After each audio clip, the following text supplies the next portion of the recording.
Hello, hello, hello! I am Kasasagi Usagi, and I am here with more Final Fantasy XIV. We are going to do the Coils today. We're going to do a couple of little side questy things first to see if I can wrangle up some people for Coils. Otherwise, we have to beg for help again, which is no problem.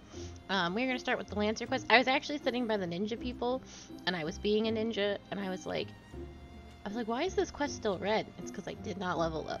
Whoopsie doopsie. But I did level up Dragoon a lot, because Dragoon's more important than Ninja, right? So let's talk to our man, Ywain. Guildmaster Ywain urgently needs you to travel to the East Shroud in his stead. Akali, you come at a good time. I urgently require your help. Scarcely a belago, our old friend Falquez paid us another visit, seemingly intent upon reprising the performance he gave on the day of your first meeting. As on that occasion, he raved till the air was thick with slanders, declaring every soul who met his gaze more craven than the last. This time, however, not all ears were deaf to his myriad provocations. It seems one of our younger members took offense at his words and demanded satisfaction of the rogue. The two have since departed to duel in the East Shroud. Had I been on hand, I would have forbid such folly, and rebuked the lad for letting pride cloud his judgment. Alas, I learned of it too late, and the boy is gone. All we can do now is ensure that the hot-headed fool does not come to lasting harm. I would have departed in pursuit of the pair ere you came, but my duties keep me here. That is why I turn to you now, Akali. Pray go to the East Shroud in my stead and watch over our comrade. Oh boy.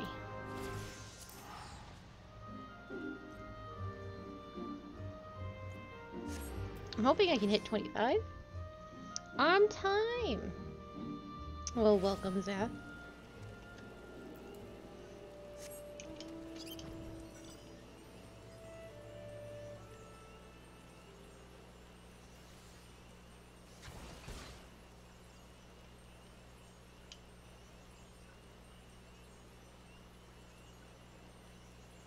It's basically on time.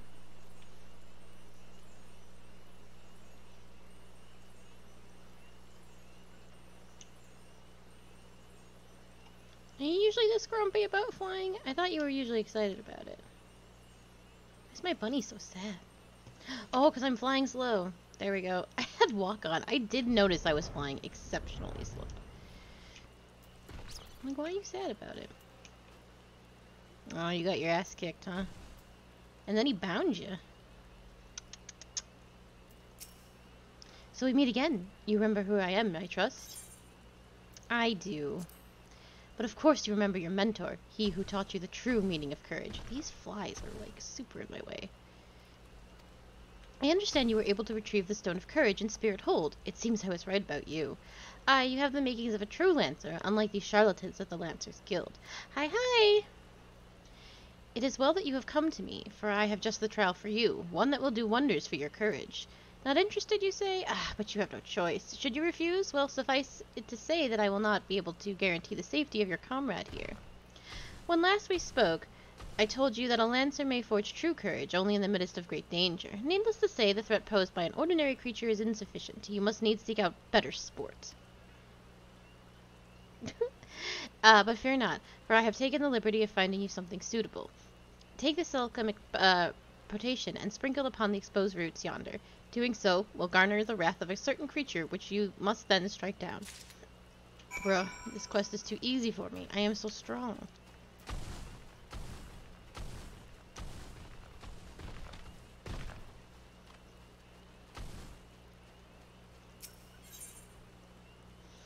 Yeah, but now I'm a Lancer.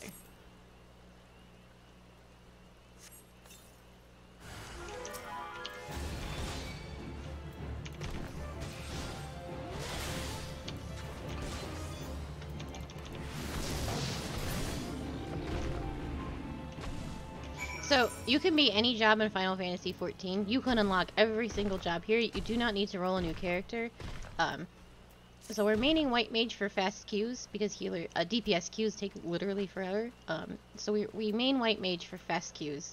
And I'm also amazing at it. And DPS we're doing for story purposes. So we need to actually get Dragoon. It's true. Best White Mage NA. We need to get Dragoon up to a certain level before we get too far in the story, or things will be very silly. No, tank queues are really good too. I don't like tanking. We will level a tank. We're gonna level Dark Knight once we get it, because Dark Knight is the best. No, DPS is just the worst. Well, look how many tanks and healers there are. 4, 5, 6, 7. And how many DPS classes they are. Yeah, Dark Knight is absolutely excellent, and we're gonna 100% do it for the story.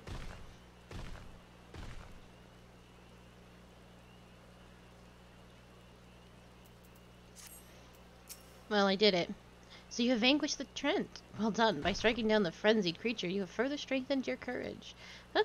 Release your comrade. Oh, I shall, once you've completed my next trial. This one will pit you up against a multitude of foes.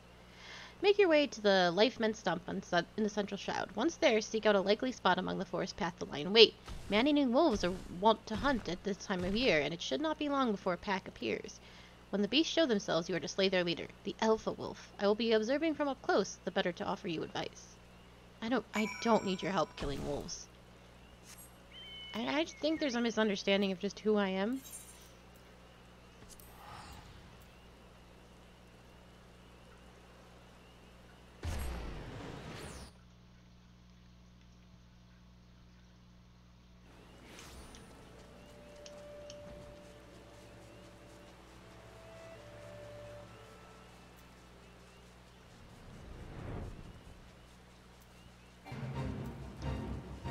Dun, dun, dun.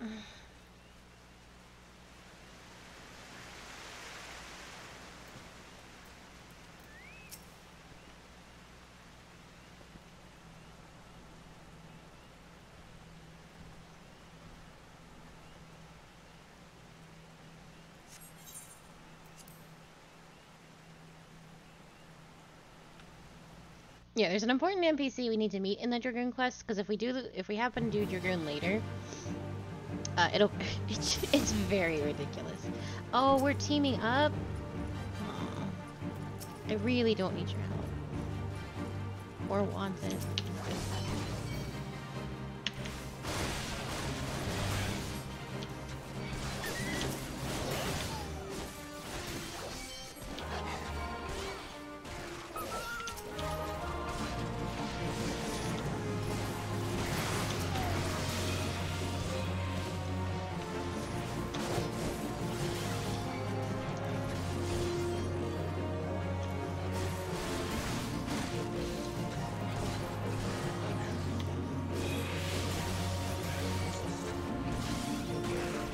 Thank you for putting beans back into the bean economy.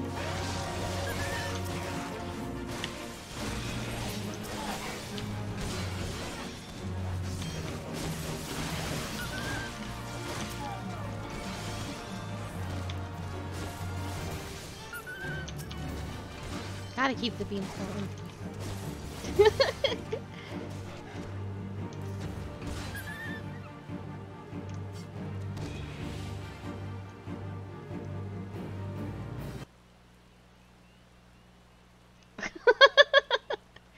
You are to be congratulated, Akali. By throwing yourself in the midst of danger, you have further tempered your courage.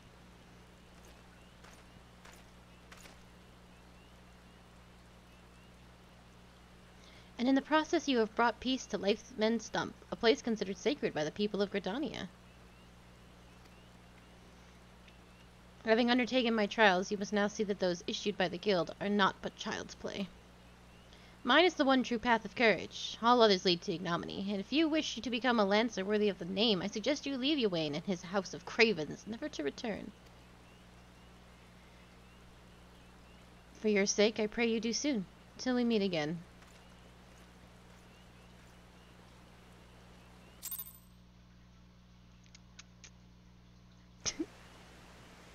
think Sprightly has all their beans on an offshore. What did they say? It was very funny. An offshore tin can account.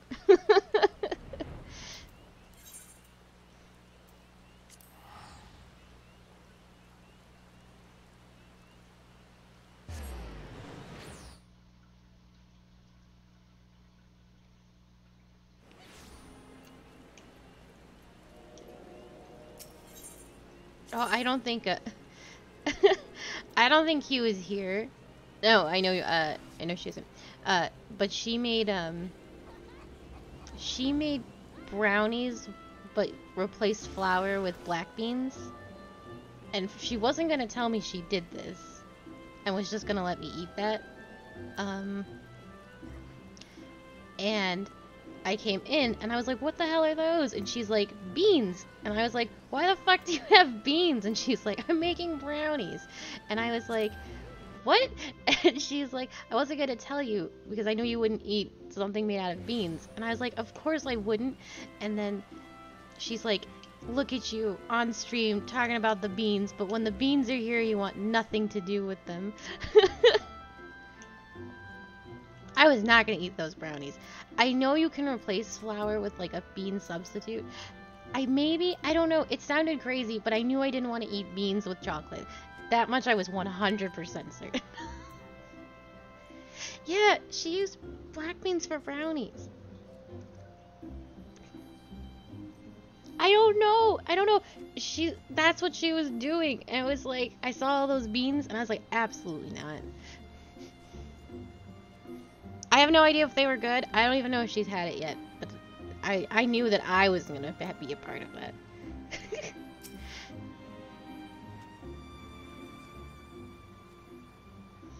Akali, thank the gods you were saved. The young fool of a lancer returned but moments ago, and though through choked tears recounted me of all that transpired, I understand Falquessa again attempted to force upon you his corrupted notion of courage. I cannot say this often enough. A lancer strengthens his courage by tempering his composure and resolve, not by rushing headlong into danger. You were able to overcome Farqualla's trial, 'tis true. Yet know that you did so by virtue of true courage, that is, courage born of composure and resolve. You faltered not before the fury of frenzied torrent, nor did succumb to the panic when surrounded by bloodthirsty wolves. Owing to this, you were able to perform to the fullest of your potential. You have come far, Akali. It is past time I taught you the piercing talon technique, one of the most versatile weapons in the Lancer's arsenal. May it serve you well. Now, I must needs decide what course of action to take when regard to your self-appointed mentor. Though no lives are lost, the latest incident only serves to confirm what I have long suspected, that Farkas will cause great harm if left to propagate the corrupted notion of courage.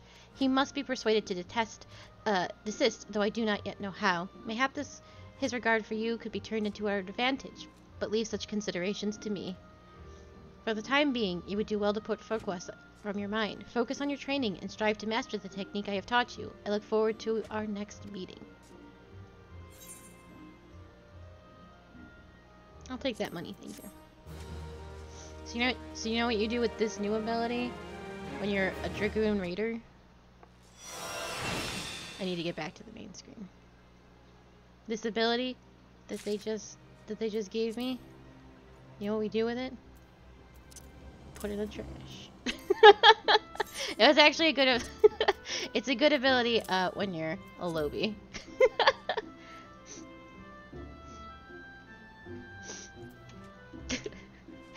It's apparently a DPS loss, or it was a DPS loss. I'm actually not sure. But I remember seeing the Dragoon stuff and it was like, this ability, because there's people that write big guides that do all the math and stuff, and they're like, this ability? Bow! Into the garbage.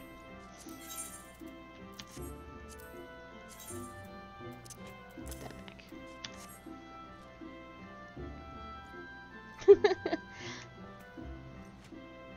Dude, the people that do Final Fantasy math are crazy. They are so smart. But yeah, I don't actually know what she's... I don't know enough about like substitutes and stuff. I remember I took a class in high school where it was like a healthy cooking class, and we were replacing you would replace butter and oils with applesauce for like cookies and whatnot. And yeah, you could use applesauce to replace butters and oils. And then I know Q has pancakes every morning, but she's been using oats instead of flour.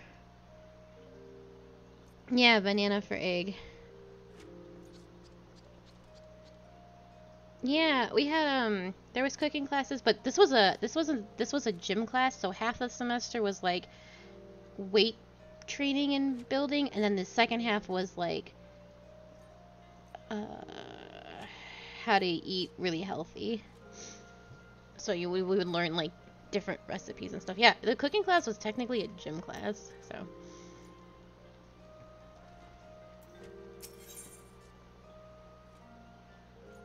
Yeah, it was mixed. It was like a half and half. So half of the semester was like weight training. We were in the gym every day.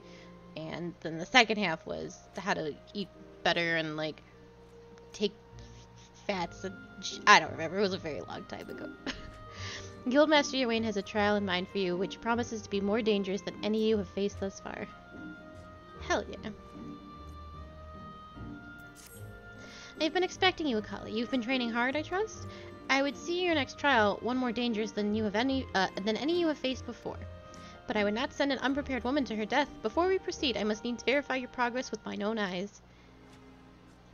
You will face 3 experienced lancers in single combat. Defeat each one in succession, and you will prove yourself fit to undertake the trial. Arm yourself and take your place in the training area. We begin when you are ready. Oh, hello. I'm about to kick a ton of ass.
Oh, I'm getting him.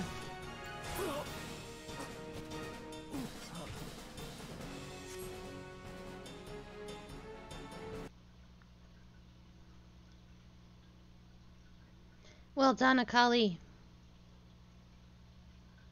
I took out all those clowns.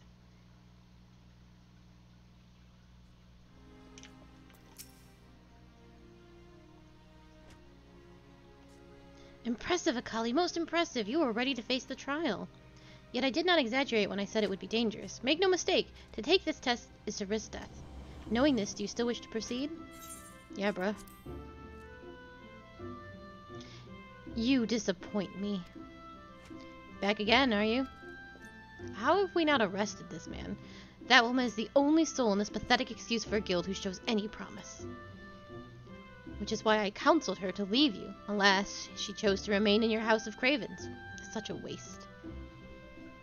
This guild has outlived its purpose, and I mean to see its doors shut and barred for good. If you wish to object, I invite you to do so with lance in hand.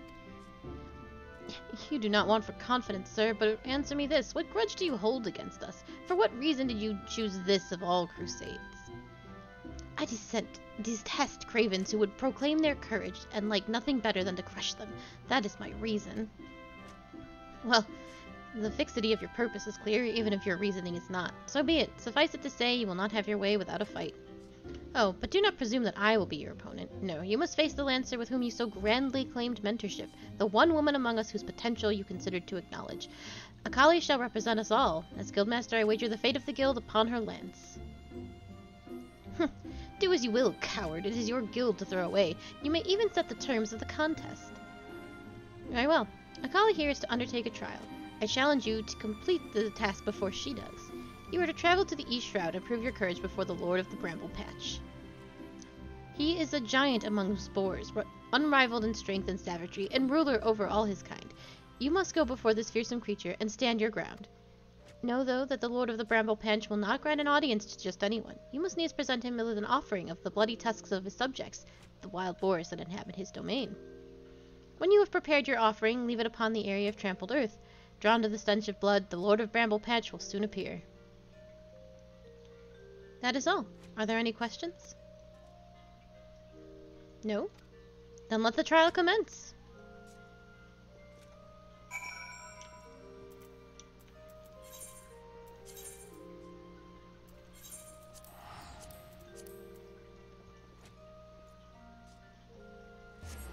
I'm gonna kill so many boars.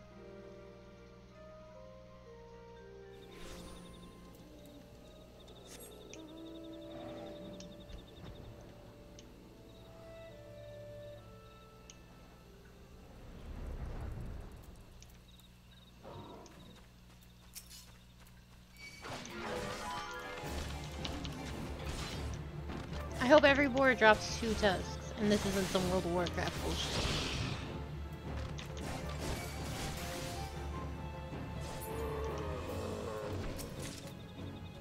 A parrot, okay.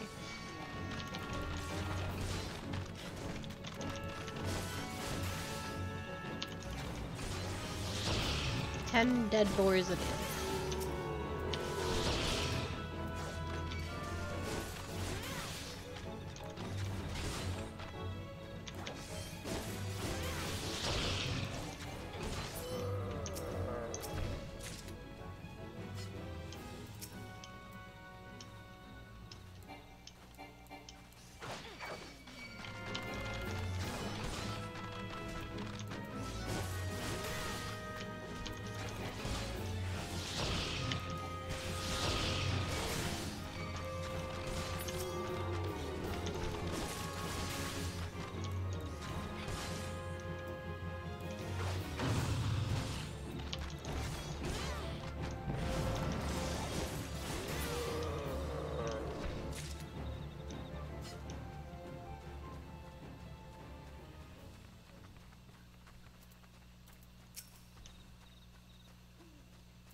Is that someone else, or is that him fighting the boars? Oh no, that is someone else. I was like, damn. That would have been neat.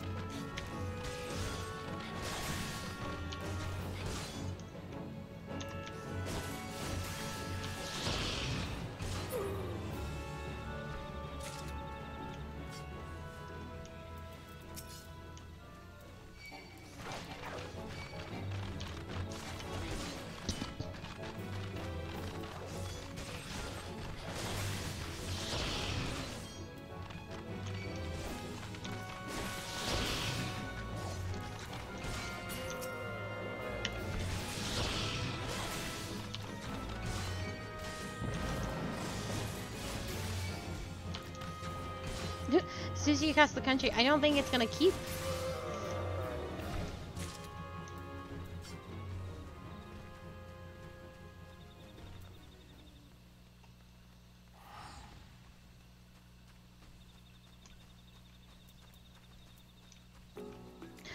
Bum, bum, bum, bum. Thank you so much for the follow.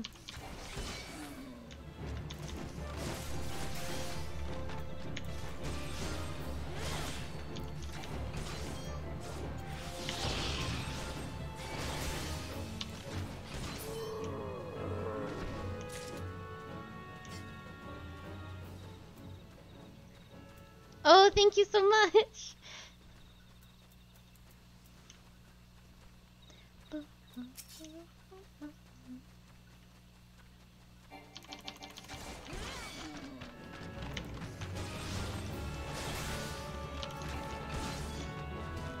Just killing some piggies. So we can find a bigger piggy. There we go. This might be the most World of Warcraft quest in this whole game. They made me kill 10 pigs. Thank you, thank you.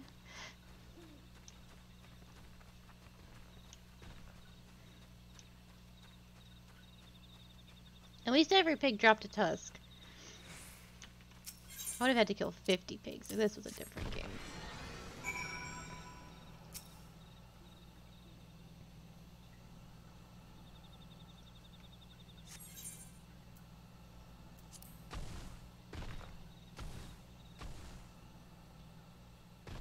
Yeah? Is this over for me?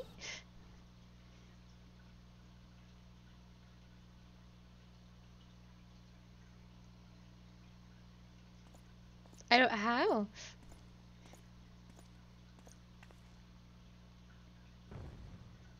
I don't understand how it's over for me.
I think if I let this dude die, the thing will probably be over. I was gonna let him get clowned on by pigs, but not at the detriment to myself.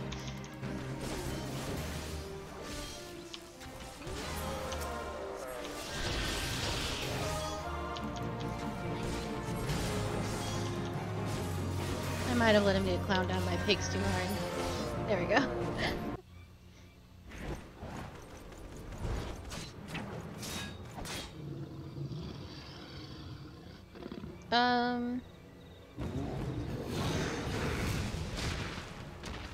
I started streaming at the very end of November. So December, January, March. Yeah, 3 months. Wow. Almost 4.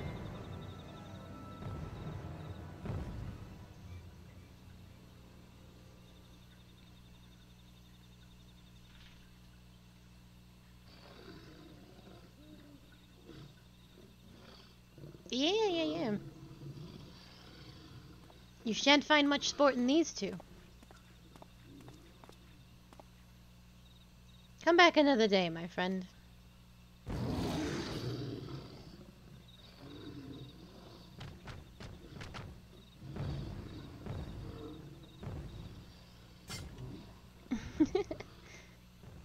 Well done, Akali. You have completed the trial. I trust you now see the truth in my words. Hurling yourself in the midst of danger is not true courage. It is folly. This proves nothing. I refuse. I refuse to accept.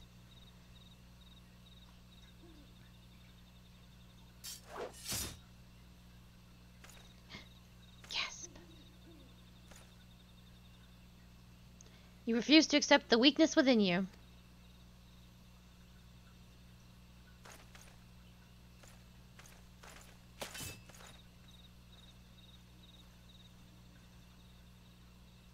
No, Akali, leave him be. Your work here is done. Return to the guild, and I shall see you there presently.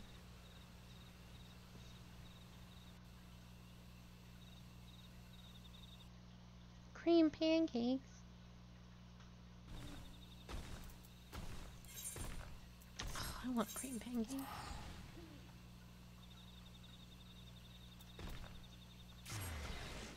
Gosh, I took a lot of time off after I graduated high school,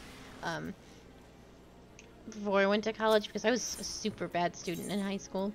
And then when and I knew I would do bad in college, and I was gonna have to pay for college myself, so I didn't want to throw all that money away. So I did quite a few years of work and became like a little bit more learned, just worldwide. And when I did go back to college, I was a much easier time, and I worked really, really, really hard. I think going to college right after high school is probably one of the hardest things you can do.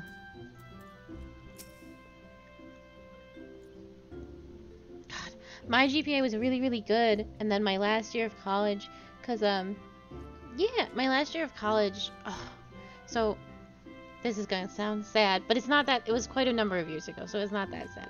But, my uncle and my dad both got really, really sick during one of my first years of college. And I was taking care of my uncle on the side, and then my dad got leukemia, and so I was going to school and taking care of him and my uncle, and it was so hard. So I had to stop. I had to stop going, but all my teachers were really, really cool about it, and they were like, because I had to stop. Oh, they didn't let me take finals. They said I could come back and take finals. And I was like, sweet. So, I know this is so sad, but,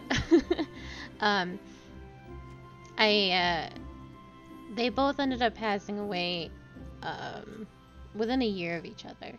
And, I went back, and I took all my finals, and I passed them all, and then I went back to school. And I worked really, really, really hard, but it was really hard after I lost my dad. So, no, it's okay. But like, if that had all happened when I was a little lady, when I was a much smaller bun, it would have been so difficult. And I think sometimes it's important. There's no shame in like needing to take a break. Oh, thank you. I unfortunately did not graduate. I went back to school for a year, and then I didn't have any financial support because all my parents are gone. So, or my dad was gone and my uncle was gone, and it was too hard. But I still went for the year after, and I took all my finals. But there's no shame in like needing to take a break, especially for your own mental health. I think there's a big sort of stigma that like you go to high school and then you go to college and then you go find a job, and I think it's important to take a break if you need to, and you will definitely come back stronger for it. So if things are getting too hard, just pause, because college will always be there, and you can go to college at any age. I will go back to college because I was very close to my degrees. Not now. Now is a pandemic. But I will go back one day. And so always make sure to take care of you and take those breaks in life when you need it, because it's definitely not a race. And it will always be there. Sad. It is. You should always look after yourself. I have known so many people that have like yeah, I had a history class with like a guy in his 70s, and he graduated that year, and I was really proud of him. And it's just like, you can always go back to college. College will always be there. But you're only going to be like, you've only got the one mental health, the whole mental health, and you've got to take care of that so you can be in a better place for later. I don't see a lot of point in getting that big bachelor's degree if you can't if you can't function properly because you killed yourself to get it. So you gotta look after you. You got the one mental health. Oh, it's just the one. So, I know that was a sad story, but I had to take several breaks. I had to stop between high school and college, and I had to stop when my whole family was exploding. And that's okay. And I went back, and I had to stop again, but I will go back again. And I may be a little old lady, but I'll have my psychology degree one day. Because I had to take care of me. Hello, hello! But now I'm going to talk more about Final Fantasy shit because this got too sad and I'm really, really sorry. I will not lie to you. You are no match for the Lord of the Bramble Patch. Had you betrayed any hint of fear, he would have gored you in the space of a moment and feasted on your entrails. Ah, thank you. But you stood your ground, holding fast to your composure and resolve. Thus, you were able to stare terror in the face and survive unscathed. Don't cry. Well done, Akali. You have overcome the greatest hurdle in the quest to become master on your own courage. I just know that you're working yourself really, really hard, Seth, and I want you to take care of you. Because that is important. You may now bring to bear the full extent of your abilities even upon even the mightiest of foes. As for Falquist, well, if there is a shred of reason left in him, he will have learned the self-same lesson as you this day. Painful though your experience must surely have been, one can only hope that it will serve to open his eyes to the truth. Uh-oh. Why did that not... Why? Twitch stops the weirdest words. I need to fix that. I keep saying I will and then I forget. Go forth, Akali, and prepare yourself for further trials. I look forward to our next meeting. Nothing will be funnier than, the Hanzo stuff. Where Zath couldn't say Hanzo during the Overwatch stream.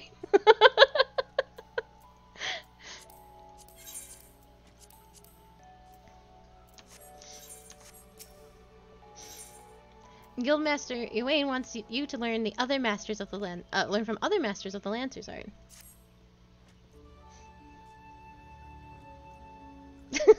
It's good to see you again, Akali, and stronger than we last spoke. Plainly, you have devoted many hours to training, which is just as well, for I have a mind to set you to your next task. At the Bramble Patch, you came to grasp the true meaning of courage. I would have you put that courage to the proof before 3 masters of our art. In the many years since they began their training within these walls, these men have led very different lives, yet they share the distinction of being regarded amongst the finest lancers of their time. And just as they once looked to their seniors for inspiration, so too shall you look to them. By availing yourself of their wisdom, you will take another step towards becoming a fully fledged lancer. Your first instructor is a man named Methomi. Seek him out at Amarasek Spire in the East Shroud, where he serves as a frontier sentry.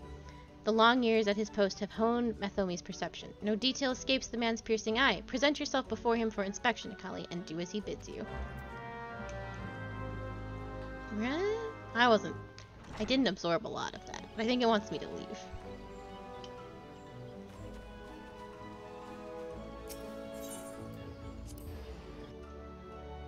I think Zath's chat is very sweet. And they just bully him nicely. With too much love.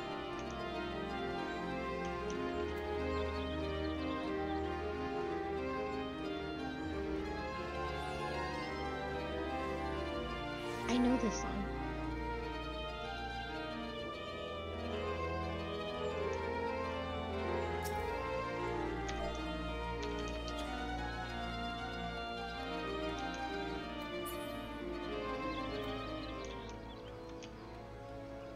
God, I want to play good music on the violin. Did you know it? What was it? It was so familiar. Hold on.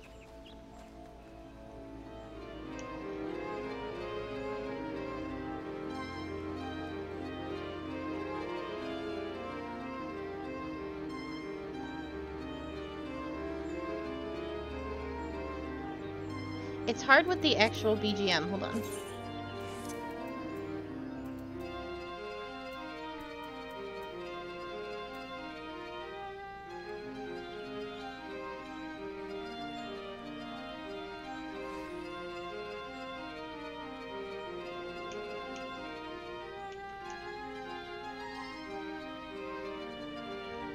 I was thinking Xenoblade for whatever reason.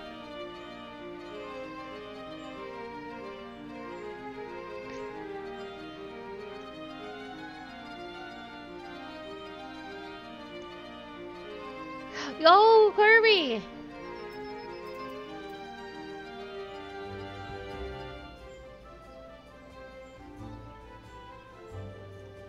Okay, now that the mystery is solved.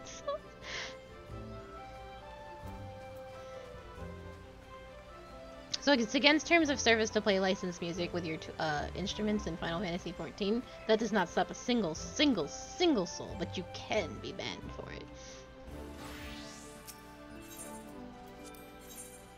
Hell yeah. God, I need this for a quest, otherwise I would give the good stuff over.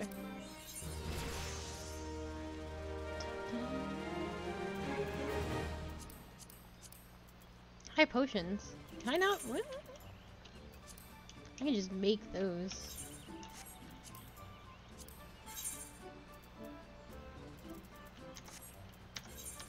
I can actually buy high potions.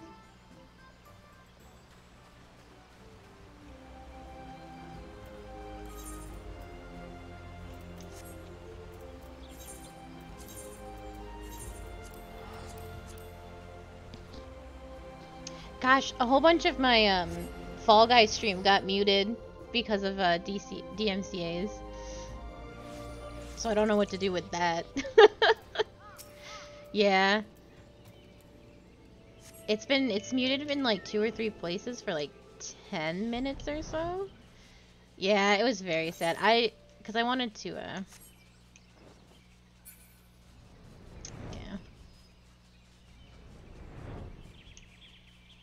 It's Fall Guys. Everyone in the world is streaming it, so I don't know how I got pinged so badly. So sometimes on YouTube, like when I played Celeste and I moved the videos over, every Celeste stream got hit with copyright. Well, just like and copyright on YouTube is much better now, where it's if you get hit with it, you just can't monetize it, but they're not gonna. No, they're not. You just it's you can't monetize off of it, but you don't get strikes for it anymore. Not that I'm monetizing anything on YouTube at present. But then the people who made Celeste dropped all the copyrights because it's the bots that ping it, right? So they're like, oh, this is our music, this is our music, this is our music, and then the people that made Celeste dropped all the claims, so they could be monetized now. Right. Yeah, and Celeste, the people who made Celeste dropped them all. I was like, you guys are awesome. Thank you. Where am I? My Darkest Dungeons also get hit, but only during the campfires. The campfire song for whatever reason. Yeah, it's just AI stuff.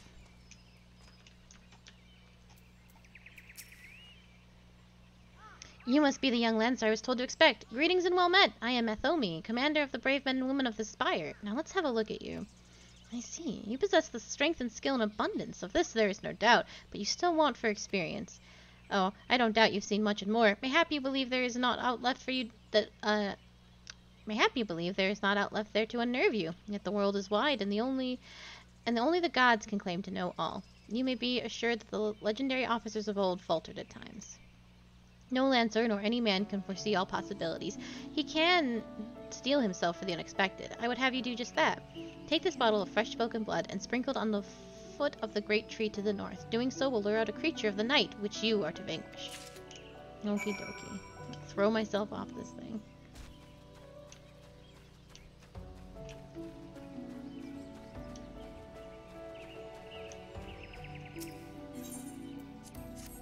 I think YouTube has a good policy, though. I remember when YouTube was awful. But now it's like, yeah, live streaming is a little different on YouTube. If you get pinged with copyright during stream, you're in a lot of trouble. But if you're just posting videos, there's no consequences for it.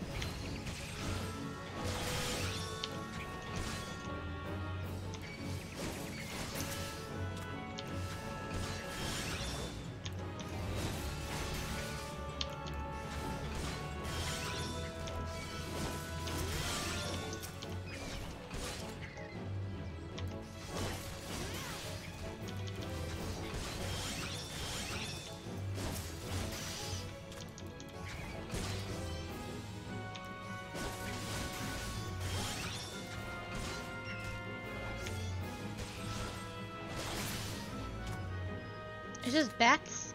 You just wanted me to kill bats?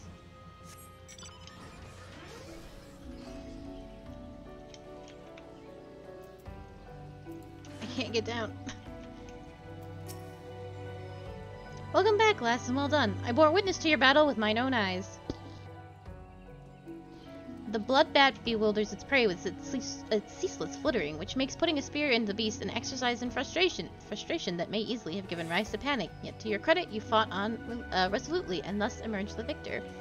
Ywain has taught you well, young one, and you have a way to go, to be sure, but beneath those rough-hewn edges I see the makings of a great lancer. With my blessing, make your way to Buskrin's Duthers in the South Shroud. It is there that your next instructor, Buskrin himself, awaits. The man had a unique approach to our art, though it's a fair while since he hung up his spear. His words are well worth hearing. Indeed, lancers visit him as much for his counsel as they do his mead, good though it is. By meeting Buskrin and availing yourself of his knowledge, your lance work will surely improve.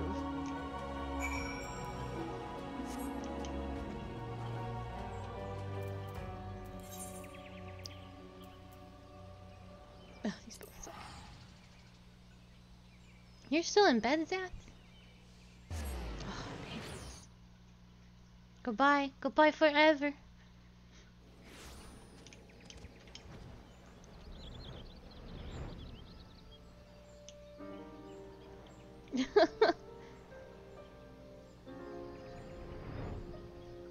You have really hecked up your sleep schedule. I will give you that.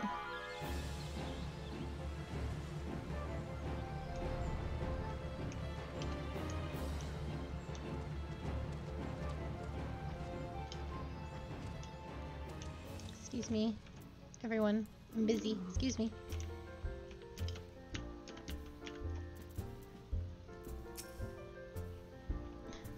Well, if it isn't Ywain's protege, I thought it was about time you arrived. I'm Buskarin, and here's my place, in case you were wondering why old Ywain sent you. I should mention I've not always been in the food and drink business, but before I opened the Druthers, I managed to outpost not far from here. Any road? Between keeping throats wet and bellies full, I ain't got a great deal of time to chat just now, so if you don't mind, I'll get on with educating you. Now, take this nice bottle of full flower mead. Wait! Don't open it.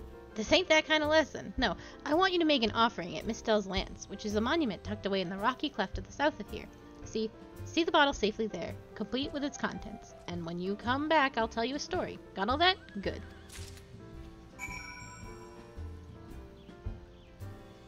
I went to bed fairly... I've gone to bed fairly early the past couple of nights.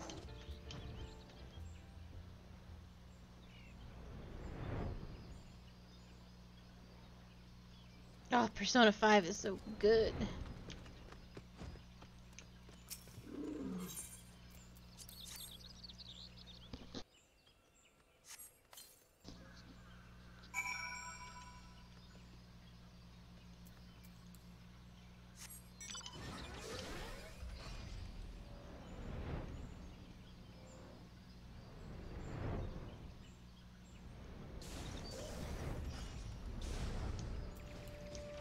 I know, I have issues with P4, but P3 is very good. P3 taught me never to trust again. So you offered up the mead as I told you, and without drinking a drop? Very well, you should have a tale with me as promised. Oh, thank you, thank you. I am taking sippies.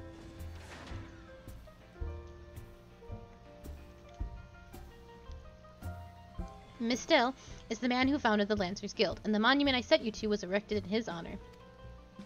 Mestal was courage made flesh. Cut him, and I dare say he'd have bled the stuff. It was him who first identified the two aspects of a lancer's courage, as well as how to go about tempering him. And that weren't all he did. Seeing how the art had gone stale, what with our lancers keeping to the confines of the Twelveswood, he sought to bring in new techniques and methods from faraway lands. But Gridania was a different place in his day. The outside world was a thing to be shunned back then, and non-Forsborn were considered faithless savages. Aye, it was even worse then now. Of course, old Mestal wasn't afraid to call that way of thinking what it was, a lot of ignorance and cowardice. To cut a long story short, despite a forest full of good old Gridanian stubbornness, he finally convinced the nation to open its doors to foreign lancers, and by blending their technique with his own, he gave the world the art which you now practice. Q is at the store! To this day, the Lancers Guild accepts students regardless of their origin. That wouldn't have been possible if it hadn't been for Mestal. This is a mod-free chat right now. Mods aren't here.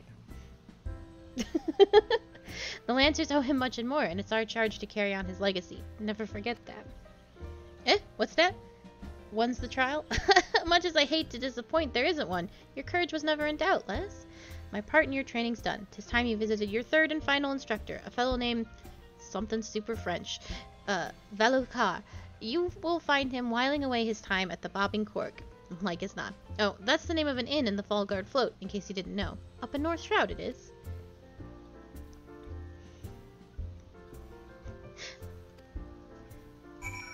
Mod free.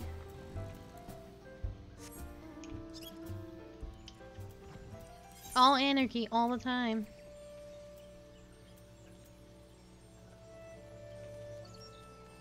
I'll put on emote only chat. I'll do it. I'm crazy.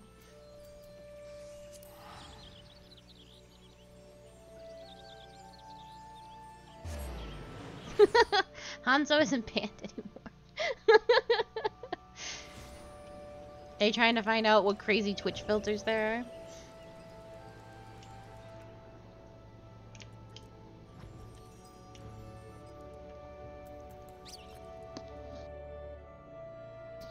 Is it really?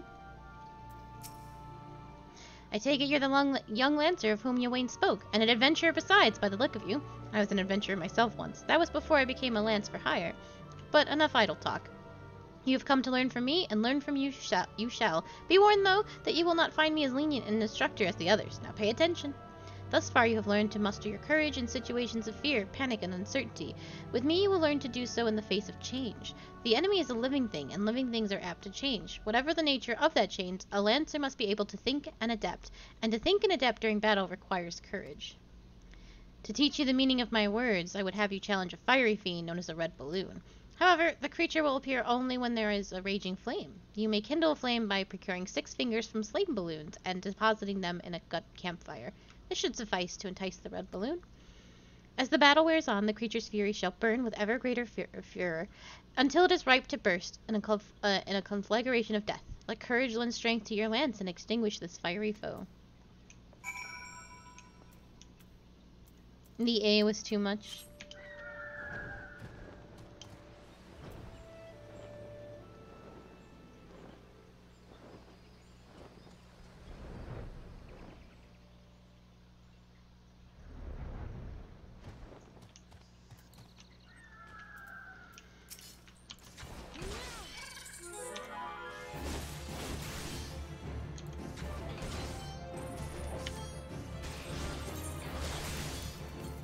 Beans.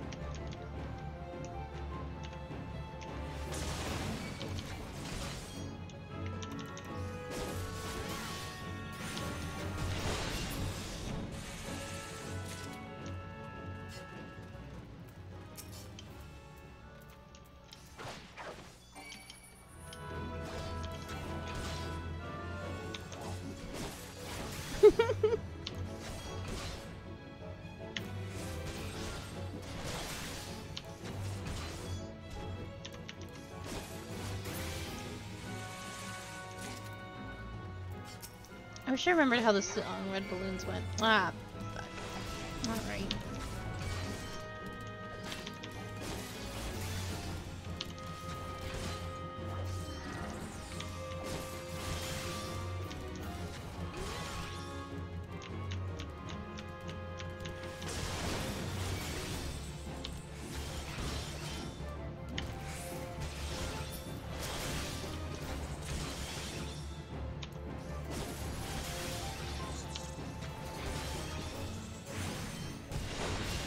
Oh shoot, that was an interrupt, not a stun. Womp womp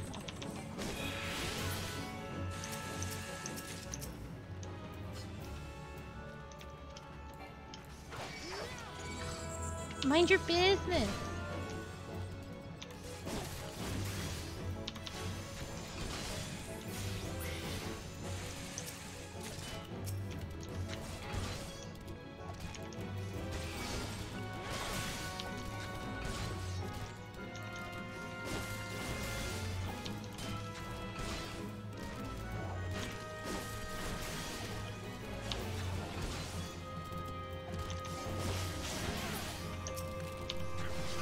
Oh no, she aggroed all of them.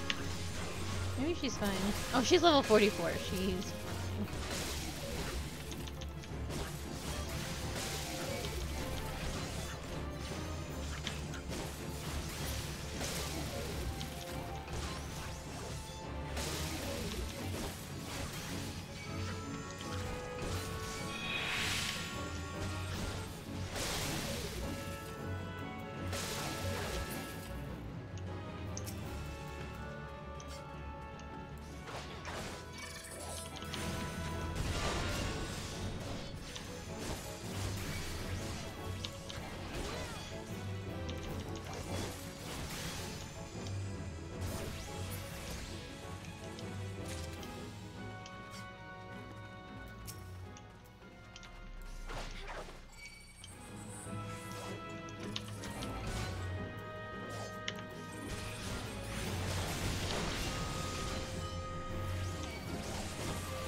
That's fair.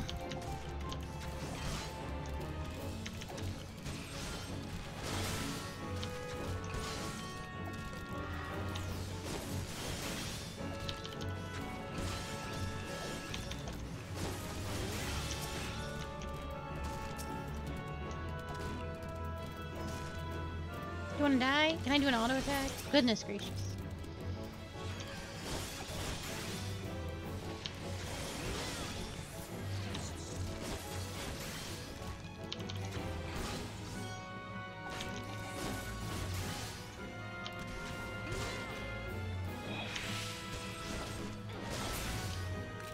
There we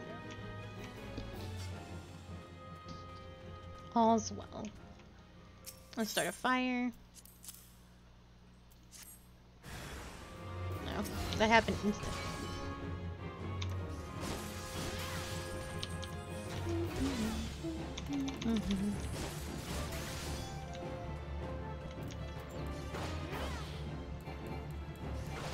Yeah, I don't care for them. They're bad.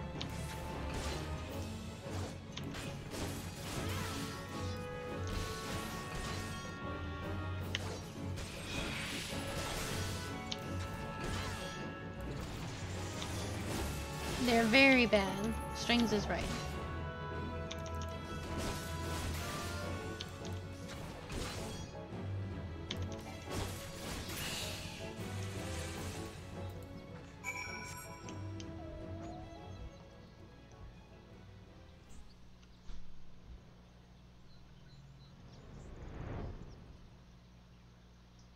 They're dead now, so no worries.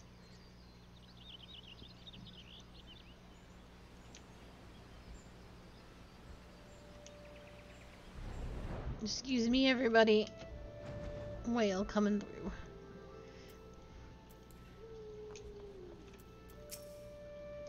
So you have vanquished the red balloon, no less than what I would expect of one of you Waynes. Your enemy altered its nature throughout the encounter, thereby causing the terms of battle to shift repentantly. Thank you. I have coffee now.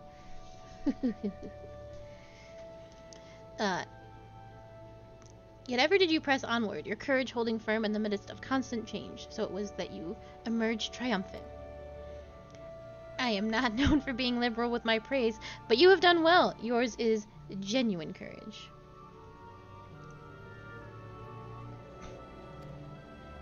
Mind you, this does not give you license to forsake your training. You will still be but a fledgling among us after all.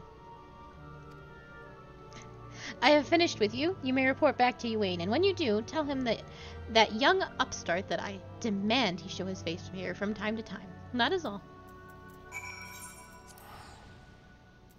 Aw, Xanth. You don't gotta go. It's Daijobu.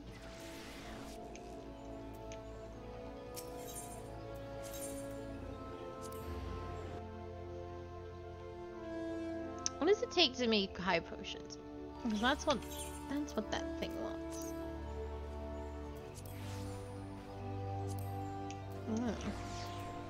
can make that.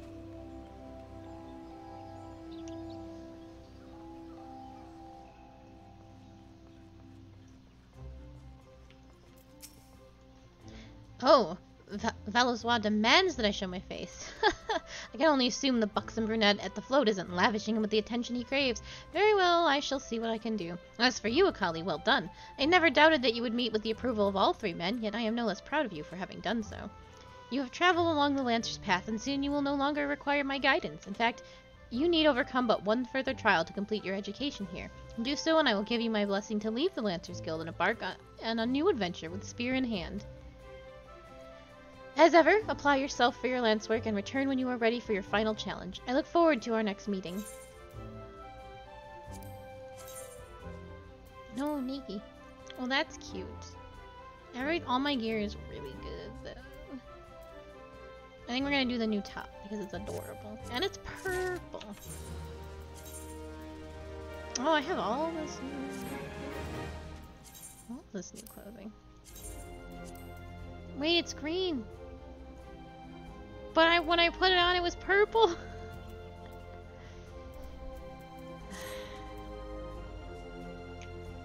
Okay, we're gonna make some higher potions. We're gonna turn them in. And then we're gonna go talk to our alchemist friend. We're gonna go talk to our cooking friends. And then we will be on our way into the Coils. I'm gonna have a sip of this delicious, delicious coffee.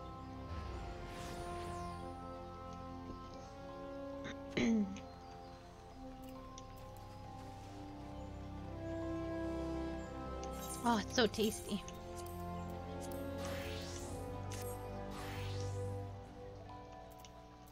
Do you have gill buns? You don't. You're gonna make me buy them off the market board like an animal.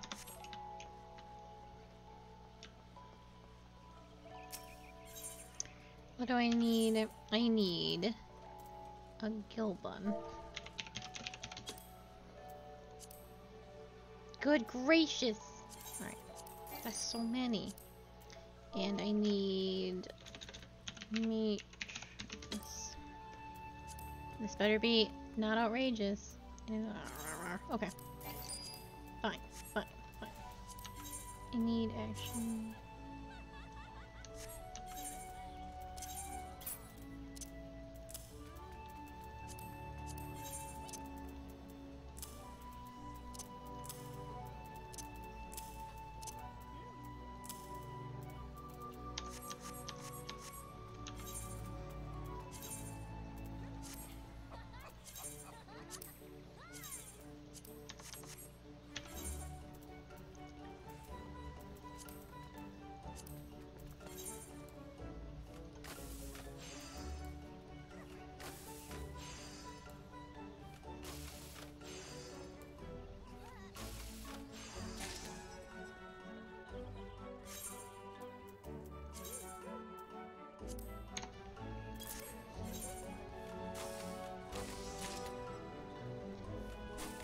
I wish I could share it with you. It's so good.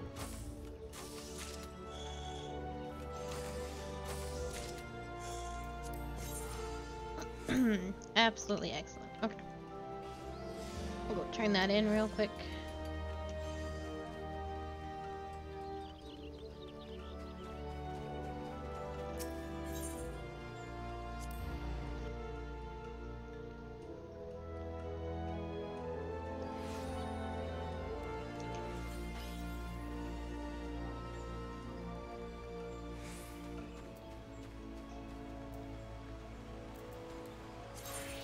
Oh no, that's not what I meant to do. I still want to be an alchemist.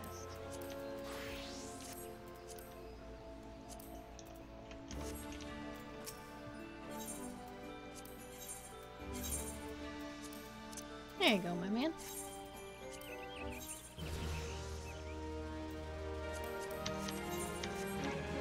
Okay. To Ulda.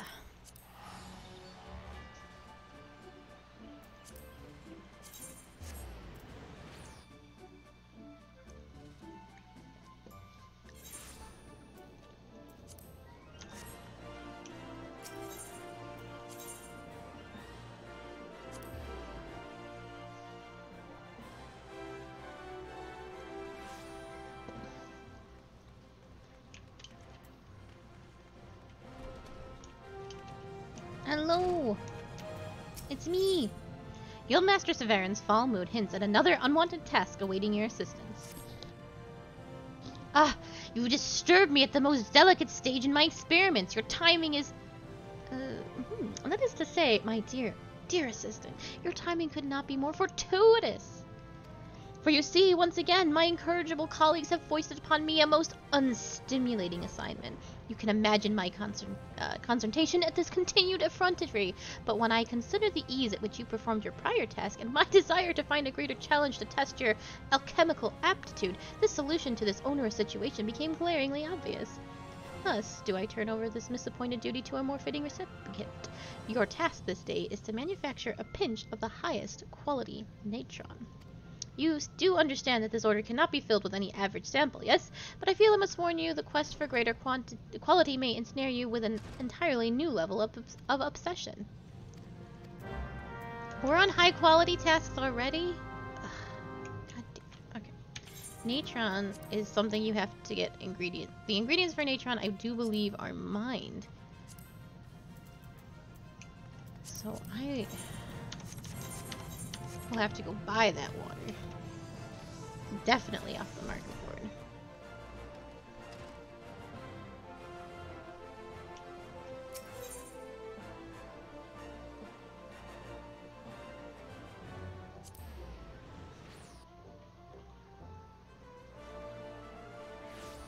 And then we can watch me vainly attempt to craft a high quality natron. Water.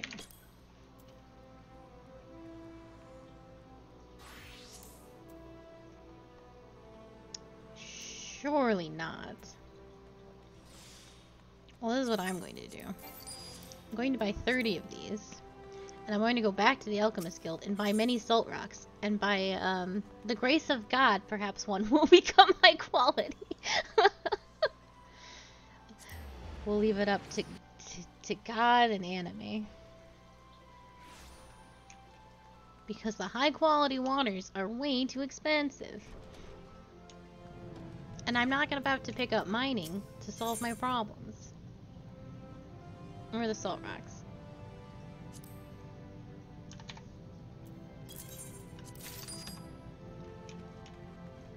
Alright, here we go. You have to make one. We'll make one, like, by giving it our best effort. Because you can't cheat. Well, it's not cheating. You can't mass produce them until you've made one.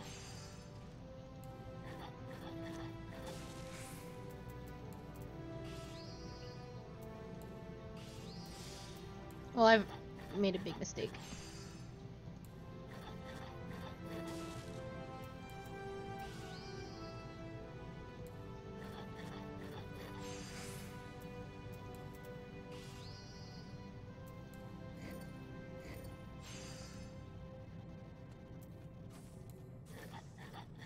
I should have got myself more,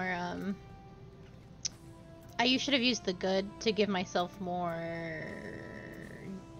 CP, which gives me actions, but I didn't do that. I wasted it.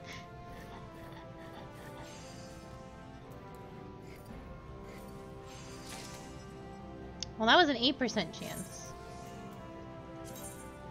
Now we have a 1% chance. Let's go!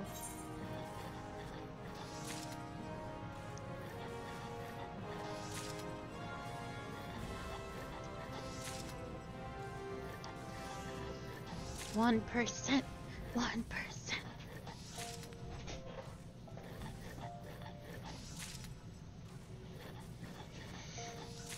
I don't know how to do math, so I couldn't tell you what the odds of actually getting this 1% are.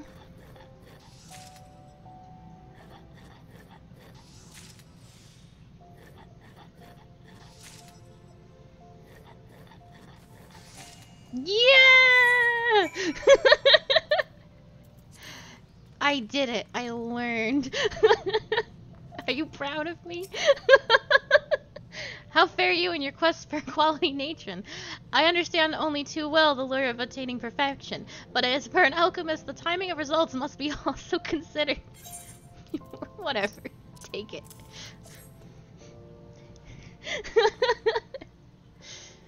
Let us inspect the fruits of your labor.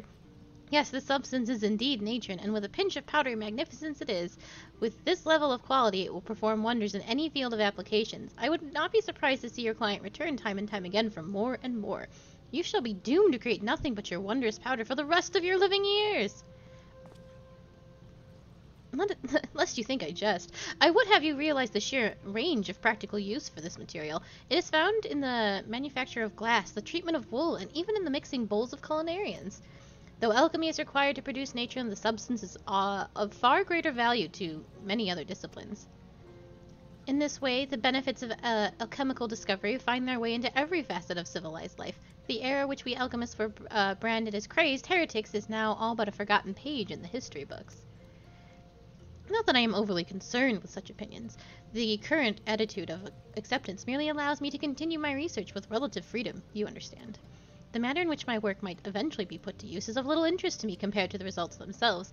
I do not seek to contribute to the well-being of society, nor amass a glittering fortune overnight.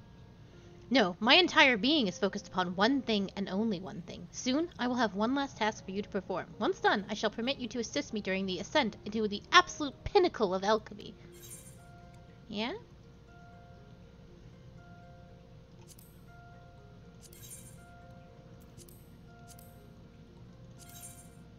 Oh, I need a new top.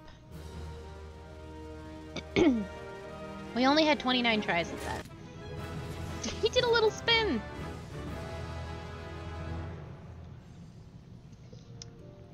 Oh, man, I love you. You're absolutely bananas.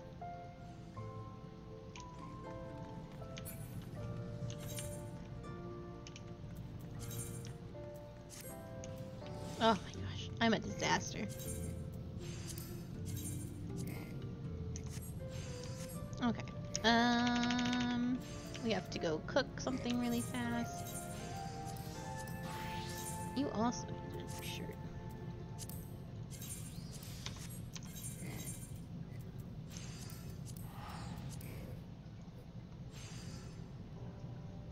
My frying pan is so cute. It's got a little bomb on it.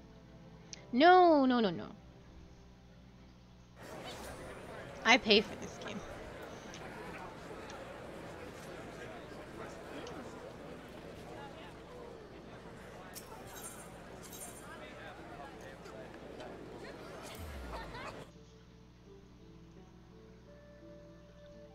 I'm actually quite familiar with the game.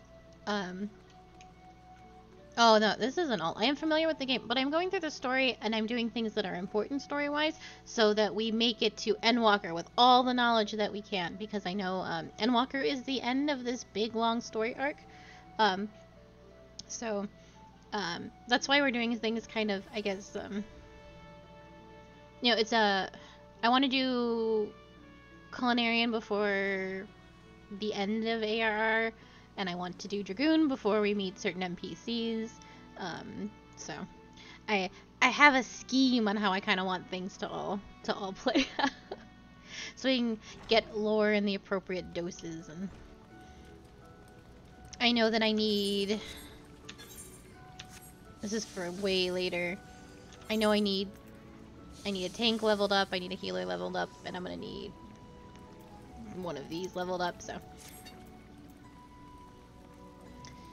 For lore. All for the lore.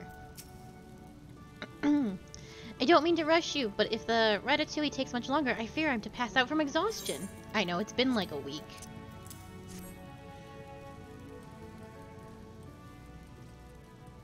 Yeah. So, and I believe most people, most of my viewers are not actually familiar, so they're also learning the lore too, which has been really fun. I'm excited for everybody.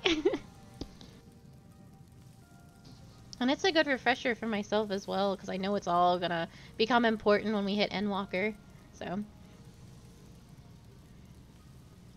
Yeah. I know Zath knows nothing. I know Sprightly knew nothing. God, we did Hildebrand. We've been doing Hildebrand, I think, once a week. And that has been, like, a wild ride for everybody, myself included. Yeah, right? It's all gonna be important, so. God, we were doing Hildebrand stuff, and, like, everyone's losing their minds. Ah, such an enticing aroma. I will enjoy this right away. I can't remember the last time I had such tasty ratatouille.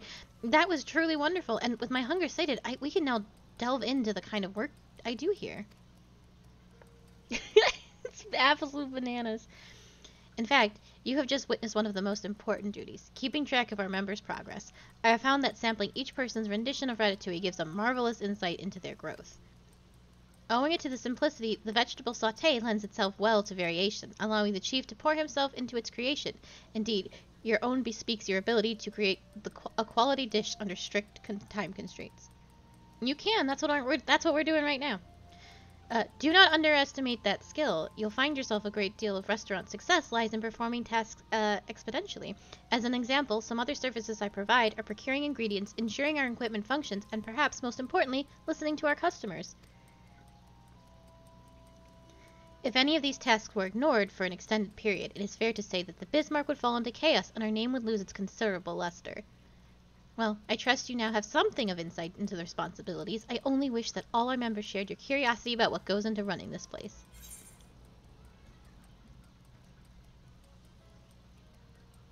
I think 25. We just got a new one. 28. 24. Oh, it is. We're just swapping out.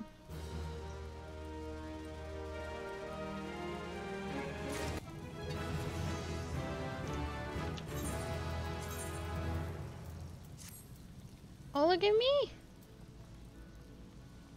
I'm so cute.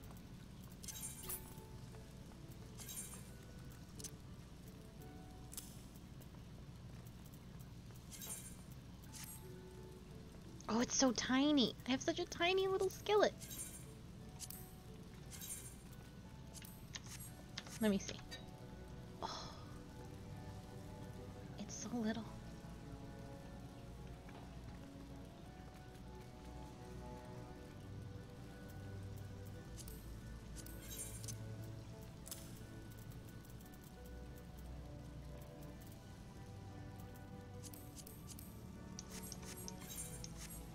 My bags are a mess, and I must sort them out before we do anything else. Because I'm gonna get loot soon. Oh, actually, I can solve my own problems. We'll simply put all the potions away. Do not need them.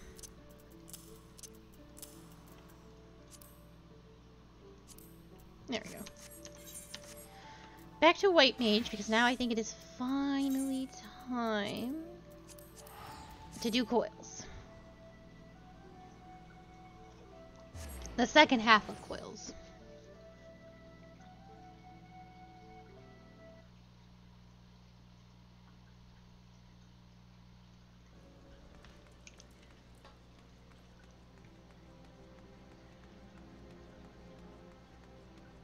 I like a little cream and sugar. I can drink black, but if I don't have to, I would prefer not to.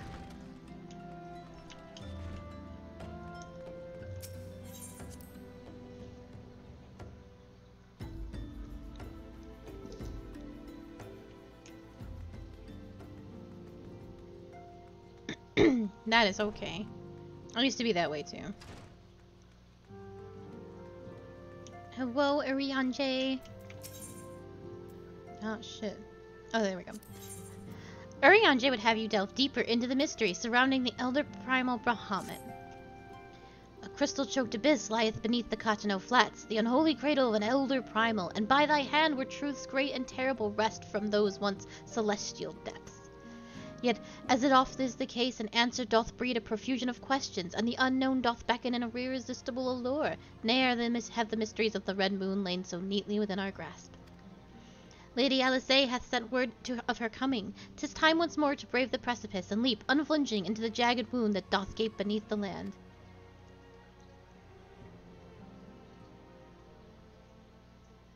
Mine apologies. I trust I have not kept you waiting over long?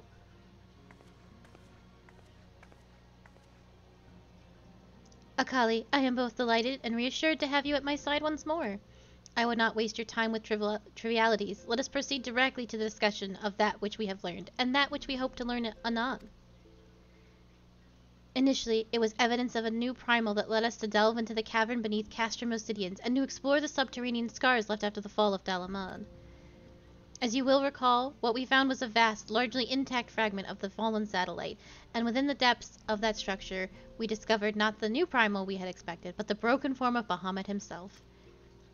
Yet even this great revelation would soon be overshadowed by the appearance of my own dear grandfather.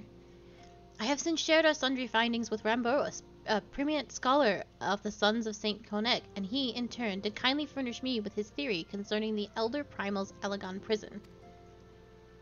'Twould seem that Dalaman was constructed to gather unto itself the rays of the sun, and thence channel the radiant bounty unto the Crystal Tower. The ancients saw great potential in Bahamut's capacity to manipulate energies of otherwise unimaginable magnitude. 'Twas for this reason that they did bind him within the Red Moon to serve as its living core. Do you remember the sight that greeted us at the culmination of our journey, the colossal devices that surrounded and seemed to cradle the incomplete form of the Elder Primal? From the information provided us by the Sons of St. Konek, we have learned that these contraptions were teamed intermediate hulks, that they each bore the designation Ragnarok class. The purpose of these hulks is believed to be twofold. First, they are meant to act as binding coils, rendering Bahamut incapable of escape. And second, they are meant to feed him. Perversely, the selfsame energy which prevents him from moving also serves to sustain his corporal manifestation. Bahamut is permitted neither to die nor truly live, he is merely allowed to be. For century upon century was the Elder Primal thus imprisoned, bound about in fetters so subtle in their working, and yet so adamant that though his cell be destroyed, Bahamut lieth at the mercy of long-departed captors. It has long been held that the primals require the prayers of the faithful followers to exist, yet none alive worship Bahamut. Could it be, then, that the Allagons found a way to simulate prayer itself? It seems the only logical explanation. I would postulate, therefore, that the regenerative mechanisms in question also supply something akin to the power of prayer. Consequently, if all intermittent hulks were to be rendered inactive, Bahamut should dissolve into the aether. Upon the evidence of thy previous foray, we determined that the Elder Primal is sustained by 3 such binding coils. Thus did we commence to scour the realm, and found in the Twelveswood an as yet unexplored fragment of the Lesser Moon, bearing a familiar etheric signature. And in conducting a preliminary investigation, we believe we have discovered a point from which the North Shroud fragment and the second of the intermediate hulks can be entered. As Eorzea's sword is in the darkness, I would have you once more lead the charge. I will, of course, be there at your side. Once you have made your preparations, head to Fulgard Float, and make yourself known to my assistant, Serpent Lieutenant Anael. The fallen fragment is not far from the settlement, and her position provides a convenient rendezvous point. I will break these Elegon fetters, for they bind my grandfather as surely as they bind Bahamut.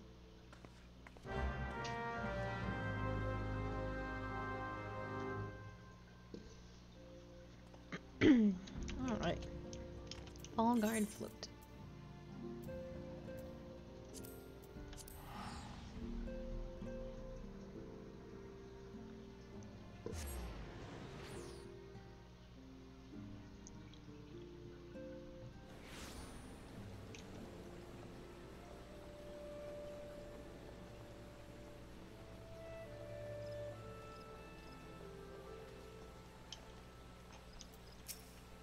Akaliana, I have been expecting you. My name is Anael. I have been accorded to rank of lieutenant within the Order of the Twin Adder, that I may better assist Lady Alizé with her endeavors here in the Twelveswood. Such authority has allowed me to act without interference from the local soldiery, and to conduct a preliminary investigation of the Elder Springs fragment. From what we have seen of the exterior, the structure shares many common features with the one you explored in La Nocia, and plays host to a similar complement of guardians. But I fear words alone will do little to prepare you for what lies ahead. Pray seek out my comrade in the south and west. He is charged with observing all that occurs in the vicinity of the fragment, and will be well placed to show you the thing, if nothing less.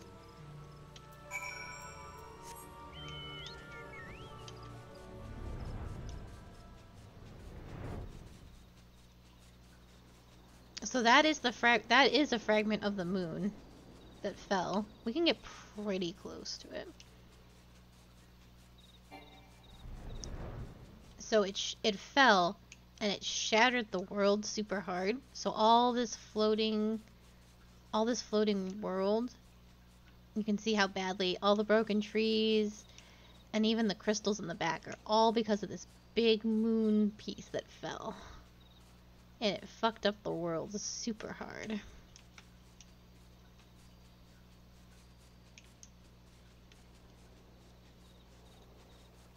You can see the devastation even from all the way over here. That's why this area looks the way it does.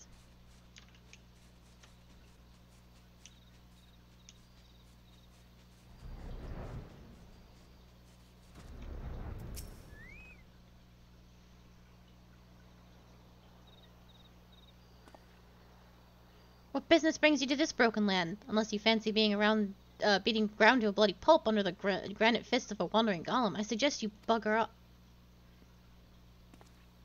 Oh, of course. Oh, my apologies, madam. Lady Alisaie did send word of an impending arrival, but 'twould seem I've grown rather too accustomed of shooing away curious sellswords and reckless explorers. Behold, if you will, one of the fallen shards of the Red Moon, Dalamond. Our initial survey covered no evidence of the Empire's presence, which, while fortunate in itself, meant that the approach to the fragment had yet to be cleared. After much effort, however, we succeeded in carving out a semblance of a path which should grant you access to the entrance, and that, I'm afraid, is where our progress ended. The interior? Well, assuming that the architecture of this hulk resembles the first, the master controls you seek will be located in the bottommost layer, past all the ingenious and deadly defenses of which the ancient elegant seemed indecently fond. If you would know more, I'm afraid there is nothing for it but to brave the depths of the fragment yourself. Lady Alisaie will soon be arriving at Fallguard. Pray do not tarry on your way back to the lieutenant's post. I imagine our young mistress will be most eager to commence the expedition. The road ahead promises peril aplenty, and I would humbly suggest that this is not the occasion to stint on preparation or provisions. May the 12 watch over you.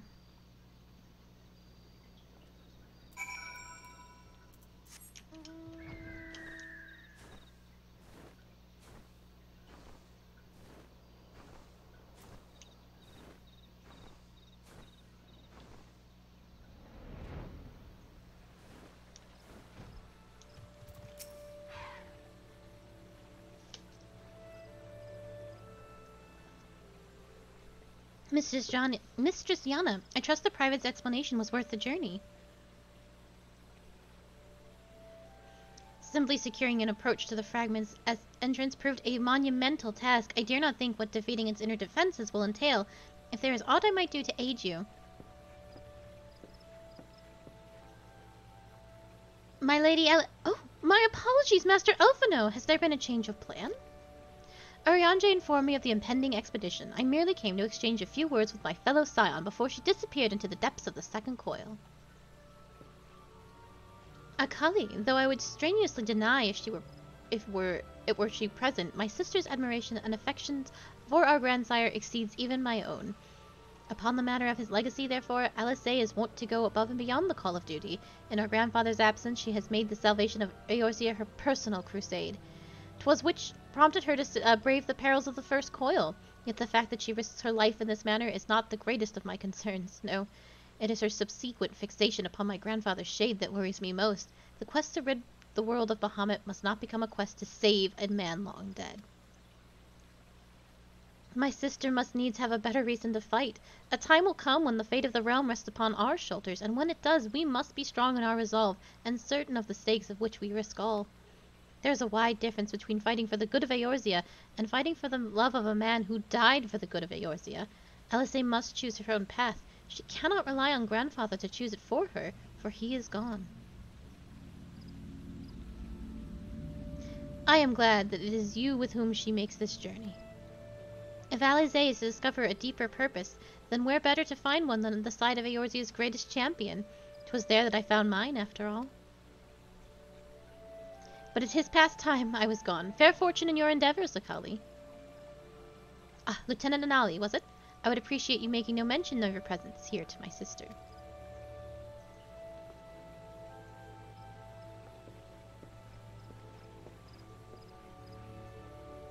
Lady Elizée is due to arrive at any moment. I shall abide in confident expectation of your triumphant return.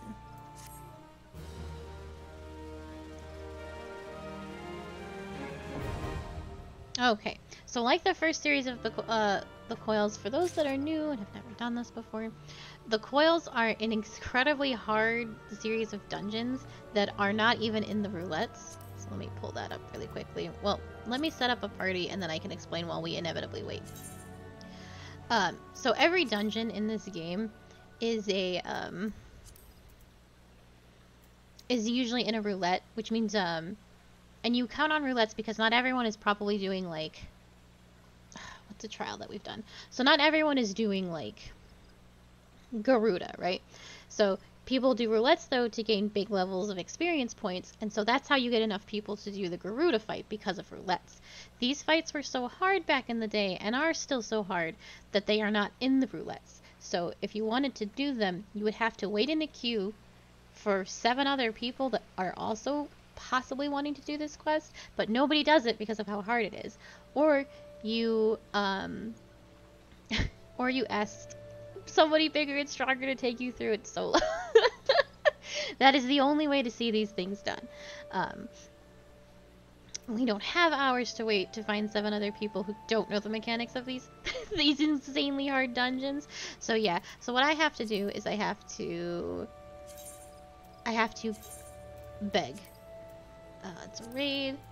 We are on turn 2nd coil.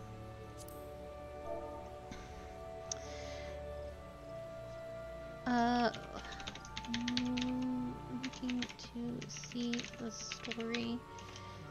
Just doing 1 through 4.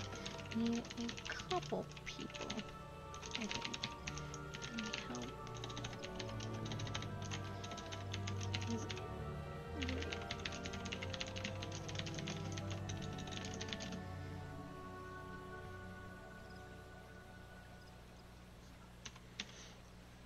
Looking to see the story, just doing 2nd coils, 1 through 4. Need a couple people, I think. Any help is greatly appreciated. Many hearts. My objective? Story. I think we are good.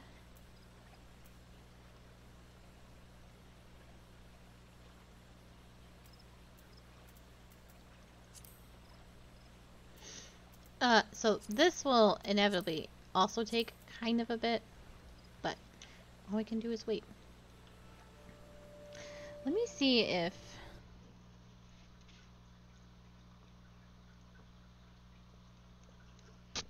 Oh, I slapped my mic with my coffee cup, as you do.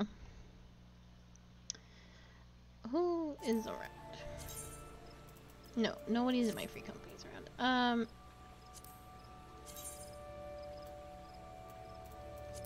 I can bully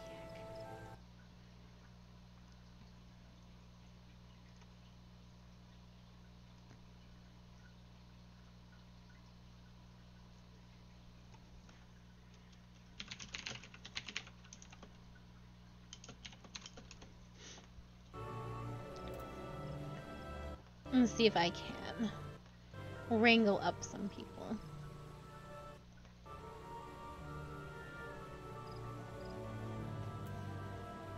Or maybe a hero will come.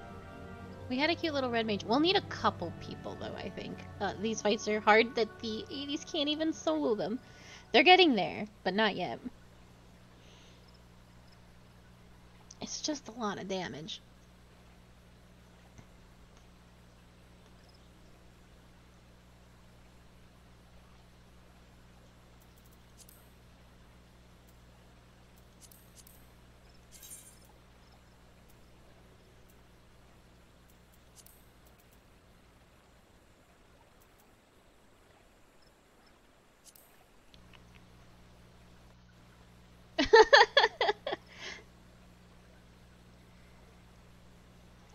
I believe in you.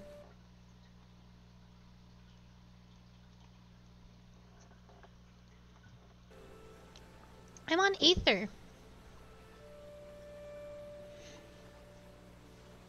I am at Midgar Solmer.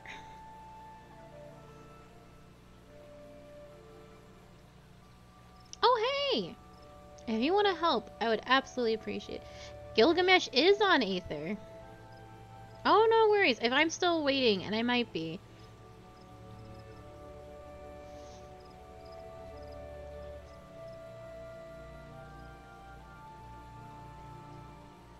Yeah. So if you ever, when you do go through your playthrough, Zath, you can call on me. I can get you through Coils by myself. If you wanted to do that. Once you get there. I can help you through everything.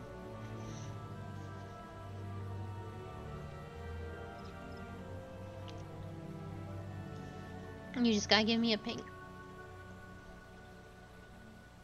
I am big and strong.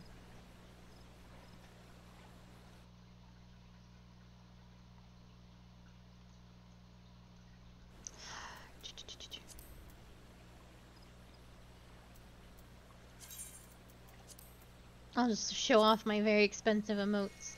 And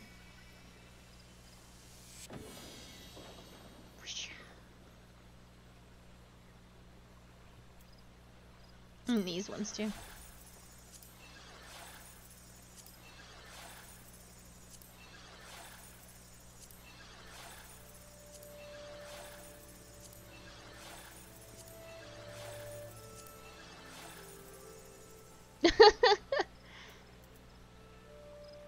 It's so pretty.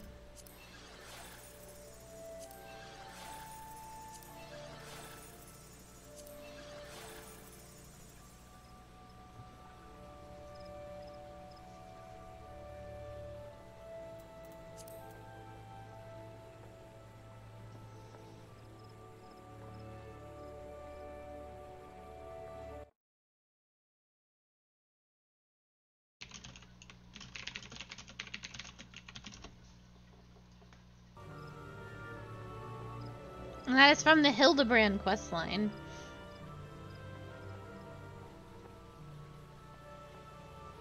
It has a song that goes with it.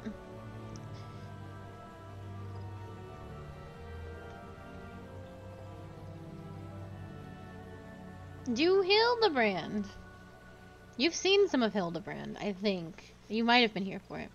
It's very awful.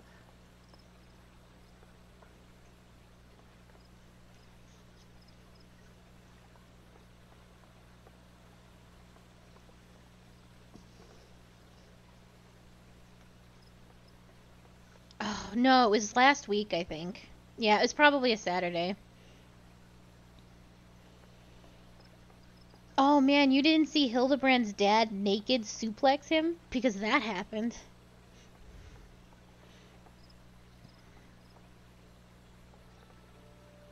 Yeah, Hildebrand's dad chased him down in his underwear and suplexed him.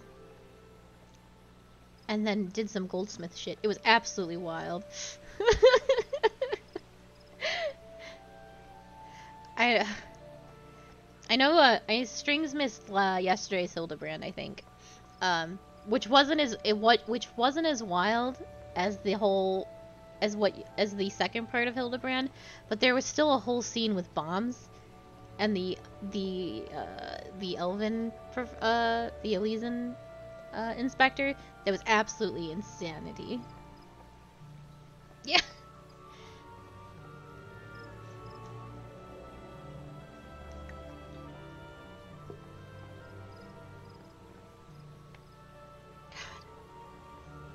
It's like doing the Hildebrand questlines is like playing a whole other game.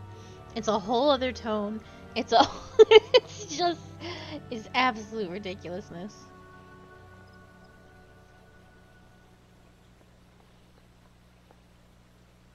Can I let you in on a little secret? It's kind of a little bit of a spoil. Not really though. You fight that train. You fight that train.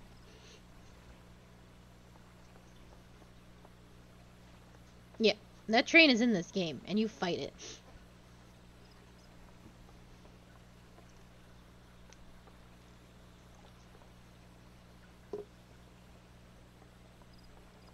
It's a callback to that whole scene.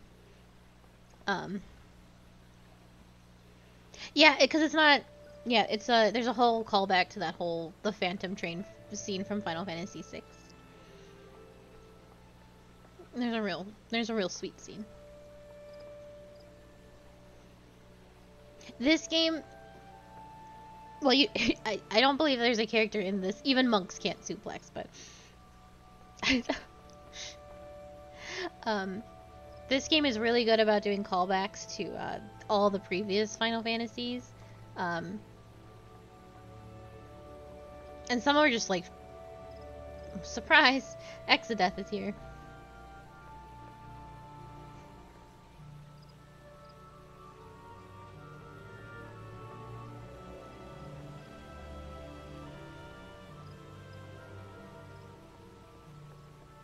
Sometimes it's just like straight up references and whatnot, but other times like there's just themes and whatnot that parallel.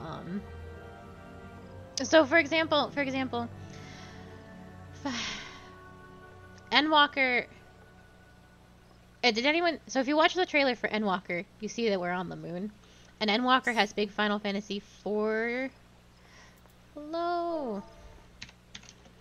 Endwalker has big Final Fantasy IV vibes,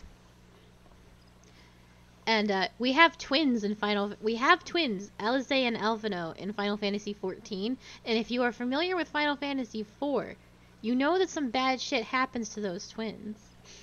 So I'm very nervous for our current twins. Yep.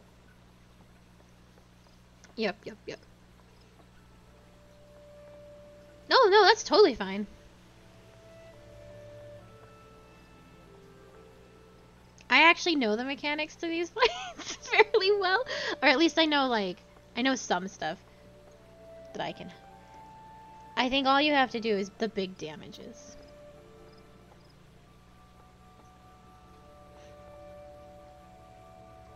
We probably need one more for safety.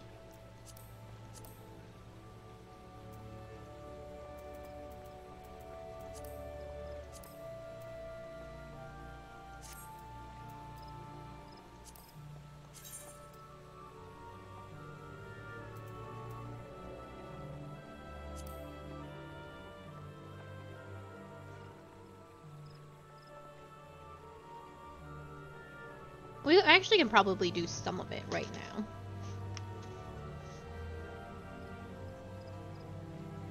We can do the first two super easy.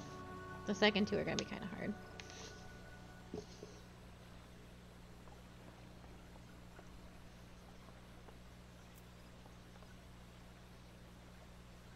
Oh, do you have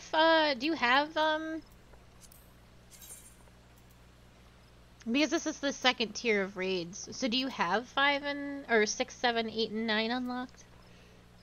Yeah, this is second Coils.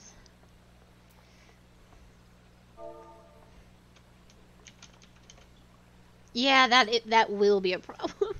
You can probably blaze through them really fast though. That won't help the moment, but the first 4 are super easy if you just want to do it, or the first 5 technically are super easy.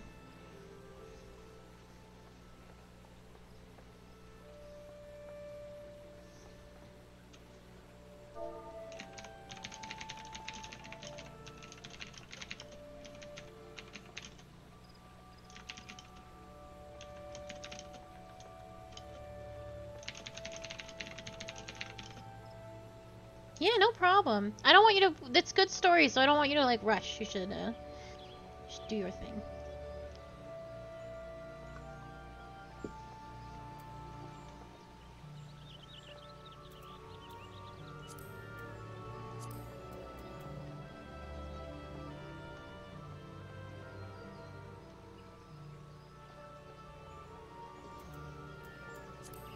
Oh, this guy hasn't done the second Coils either.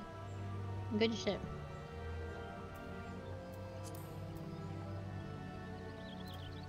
He's just excited to do it.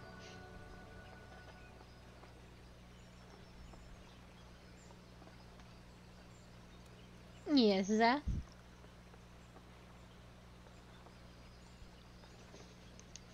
It's technically a group of 8. Technically, if you were doing it properly, you would need 8 people. You would need 2 tanks, 2 healers, and 4 DPS.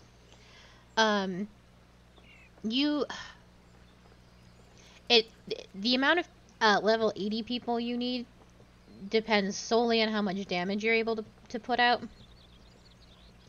Because if you only have 2 of you and you can't burn down the 3rd boss fast enough, he will kill you instantly. Or in another situation, if you are putting out too much damage but can't defeat him fast enough, he will kill you. There is a very tight margin of damage where you can. I will be able to kill. By the time you hit Coils, I will be able to kill all of those bosses, and it shouldn't be a problem. But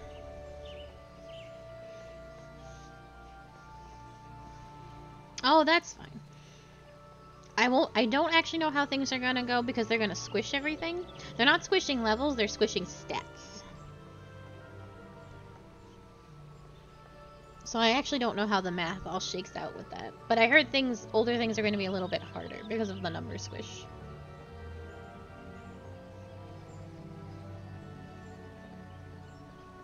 What did Yoshi P say? So, Yoshi P said when he was showing us the level squish... Oh, nice.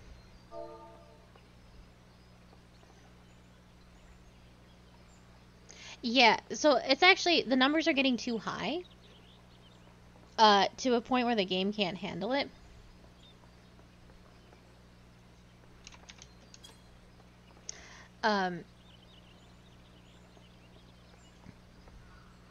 Yeah, so the numbers are getting too high to a point where the game can't handle it, and so they have to bring it all down, and which actually extends the life of any game. World of Warcraft has had to do it twice now, because at one point in time, the numbers eventually stopped meaning meaning something. So I remember being a druid back in like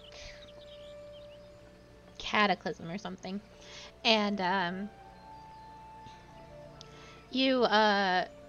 I had 6 million health. 6 million health.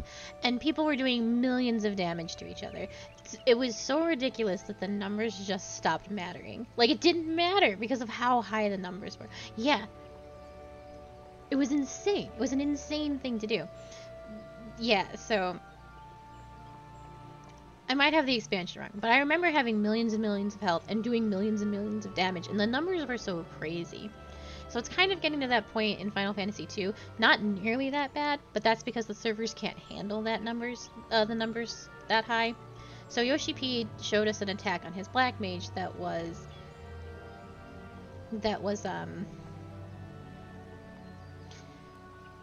Yes. I have a party finder open, so just hop in there.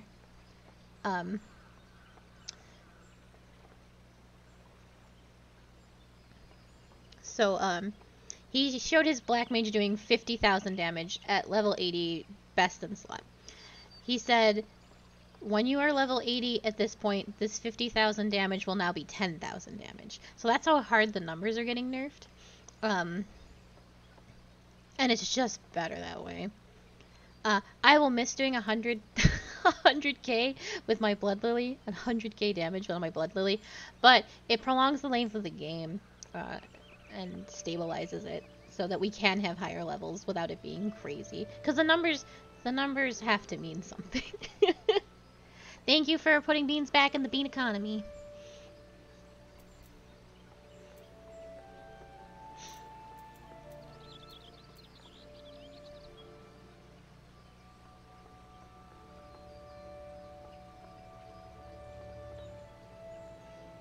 Beans.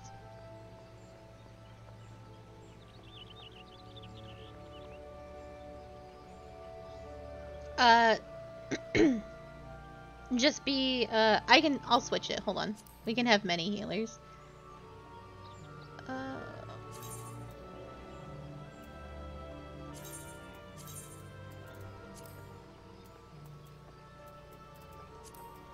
There you go. Get in there. We're doing Coils. Yeah.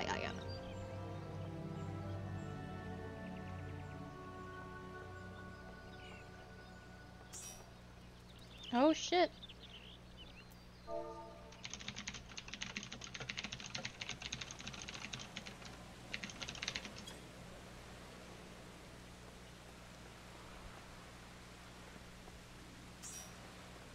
Oh shit, look at us.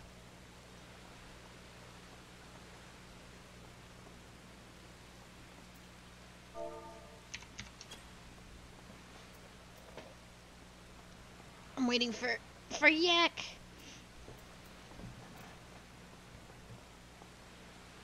I enjoy Critical Kingdom Hearts more. It's just Coils 2. It's in raids.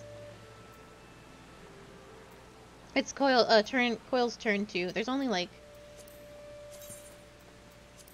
It's this one.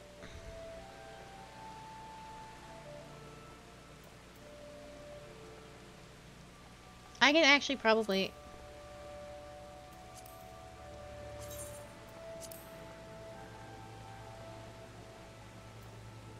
Oh, I apparently can. I was just gonna invite you.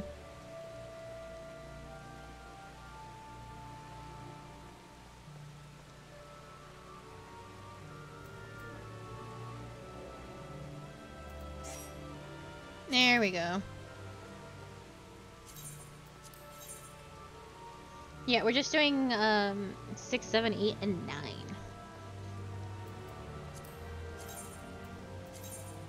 Undersized, yes.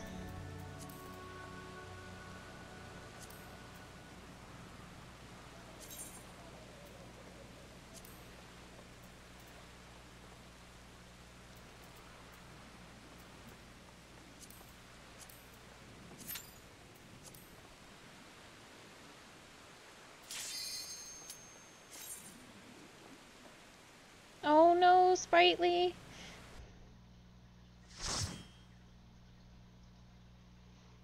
Oh. Oh, love for Sprightly. Lots of hearts. We love Sprightly.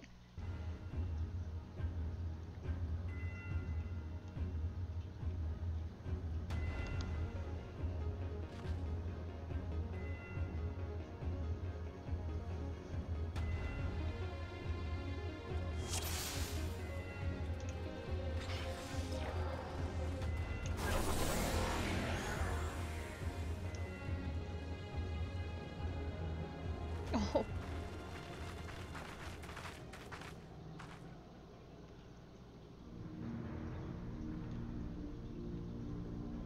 How strange. Why could we not see all this before? I suppose it was only to be expected that the corrupted crystal should accompany a disturbance of this magnitude. After all, the fragment likely pierced the ground to a depth of many hundreds of yalms. The swirling aether leaked from the wound must warp the very air, creating a veil that hides those formations from view. Well, it is not as if we are expected to be this straightforward of a task. Let's tread carefully, shall we, Akali? 'Tis imperative that we win through, though, to the depths of this structure, and disable the mechanism that powers Bahamut's regeneration. Of course, if we should chance to encounter my grandfather upon the way, I shall not let him go again, not while there is hope that he may yet be saved. I have to talk fast, because people are waiting for me. But mayhap we should put such thoughts from our minds until after we have successfully gained entrance to the place. The opening up ahead appears a suitable point of ingress.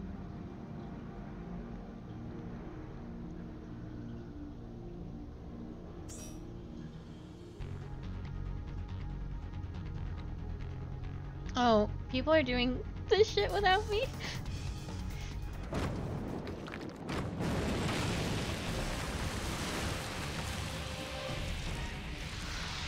I did...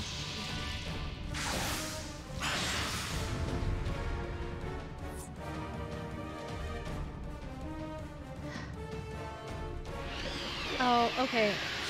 Yeah, I am actually probably gonna boot some people. Okay. Well...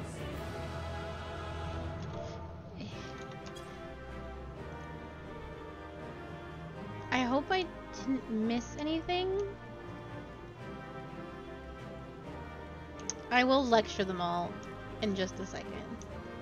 I don't even know where I'm supposed to go.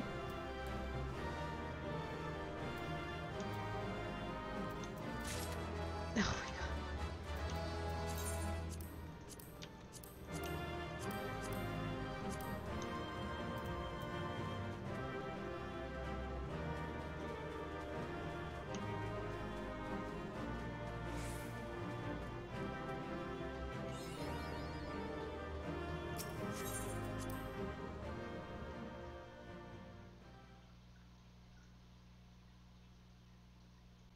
Alright, I am gonna yell at everyone. I'm here. Story.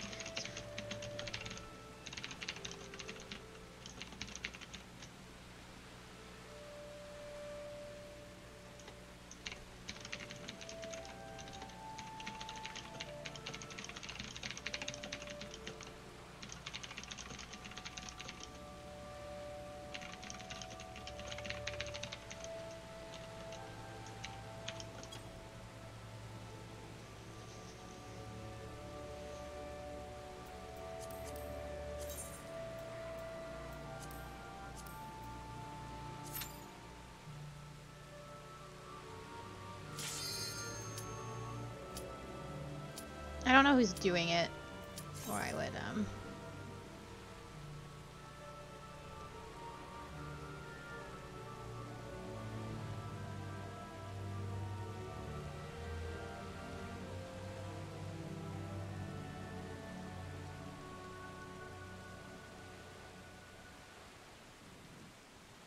Oh, I don't think, I think Yak had to go. And then didn't leave party.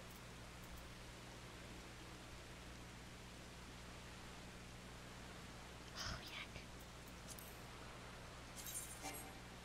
We have enough people, so it is okay.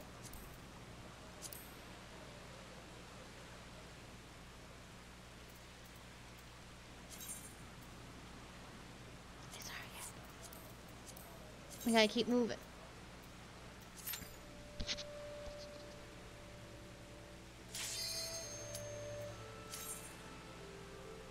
I'll invite you back, Yak, when you are back from dishes.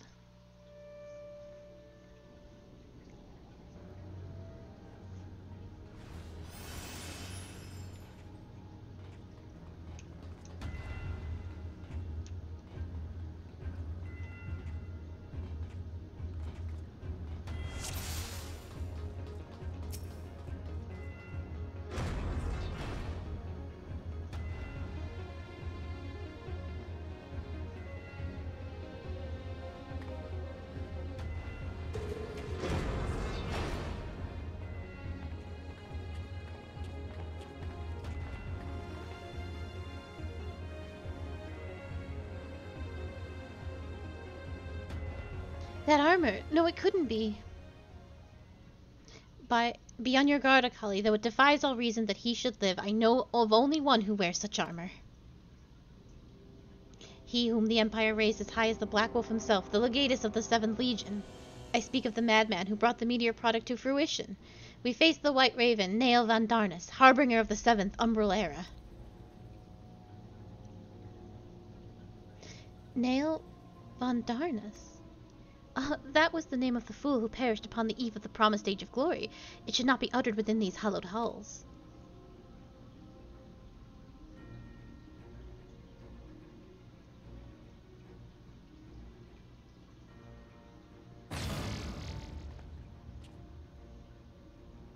Out of love for his loyal servant, the one true deity named Nael van Darnus.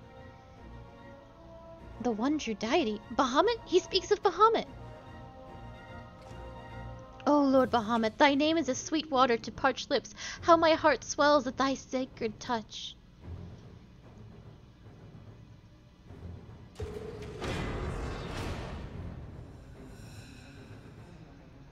The blessed think them of the domain of my God, and his beloved children seek to defile its glory, and you will answer to me.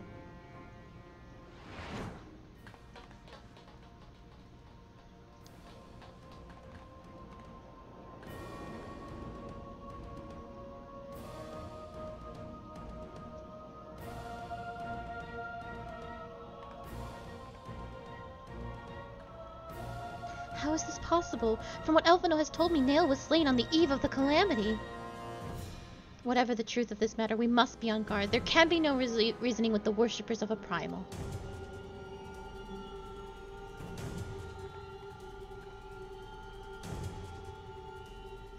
So Nael van Darnus. Nael van Darnus, was the Meteor Project, they gave their okay for that. They were the one that wanted it more than anything. Gaius, the Black Wolf who we defeated in A Realm Reborn, did not want that. And he argued against it, but Nail won out. They did a meteor, the Meteor Project of the 7th Legion. You see that connection? It's very good. And they ended up dying before it ever happened. Well, it did end up happening, but they died before they could see it be.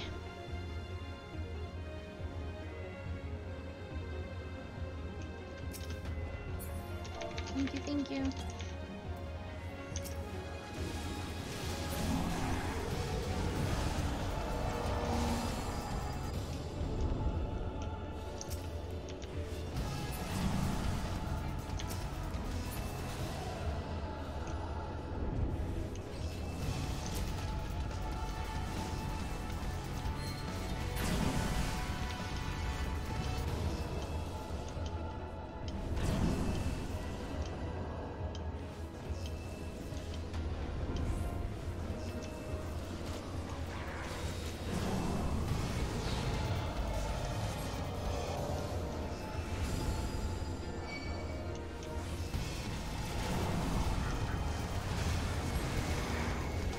So now we have 2 presumably dead people. We have Louis Sois that's hanging out in here, and we have the 7th Imperial Legatus. Both of who are supposed to be dead.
Aiming?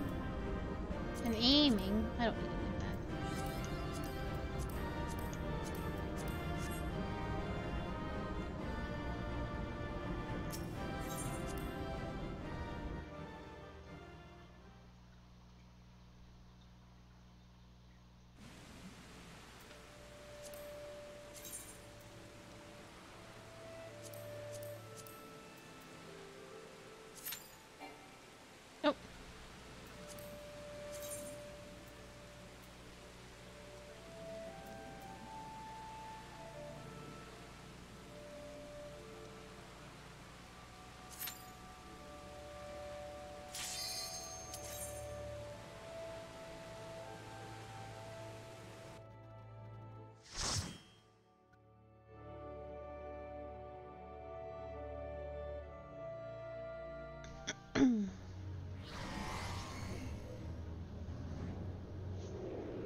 I am reminded of the passages beneath Castrum Obsidians. We must have traveled quite some distance below the surface. More of the same tunnels, 12 be good. Surely they cannot continue all the way down from the upper floors. It is difficult to see inside, but I have a terrible feeling those corridors house more of the dreadful guardians you have already faced. It is said that the Allagons excelled in the creation of chimerical beasts, and that the Red Moon teemed with thousands upon thousands of fantastical monstrosities, all to prevent the enemies of the ancient empire from releasing the Elder Primal. I wonder, the creatures that prowl these halls, could they be the beloved children of which Nail spoke? Well, this is yet another mystery to ponder upon our return. Shall we continue onwards?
That was the one I was really worried about.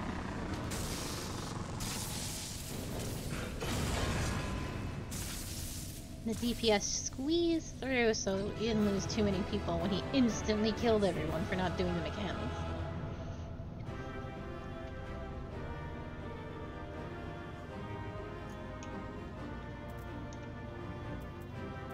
What treasures? Amy. Okay, I'll take it all, thank you.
That surely cannot be Delaman. How? Where are we? The final resting place of Nail von Darnus.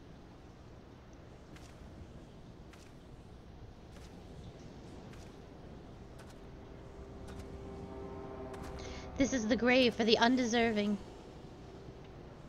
And for the crime of trespassing upon God's sanctuary, this place shall serve as your grave too.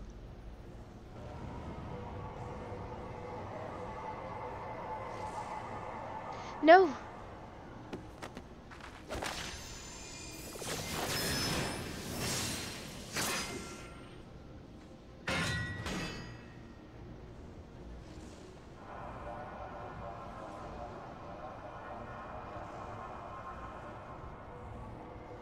In the honor of his veil, Vinail Van Darnus felt the currents of Aether begin to bear away his essence, but before oblivion could claim the last of him, a divine will reached out, and I was born.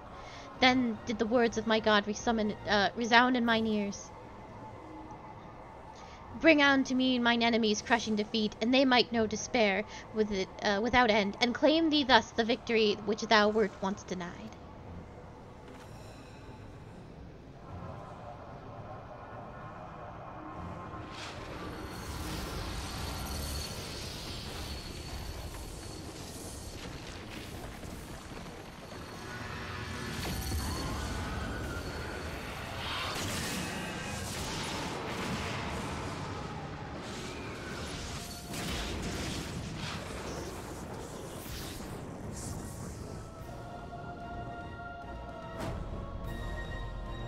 Twould seem that little remained of Nail's essence when Bahamut plucked him from the brink of oblivion, and the result was this strange similarium. Nevertheless, his aura bespeaks a great power. She changes the rage of the Elder Primal himself.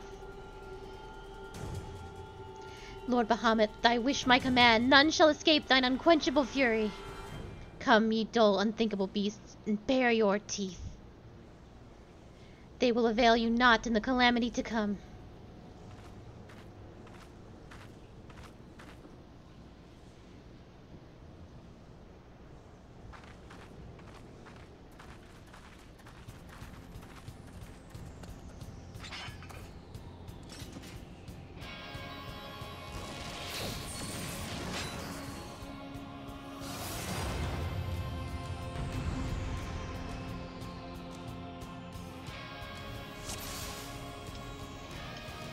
I will not live through this battle. 100%.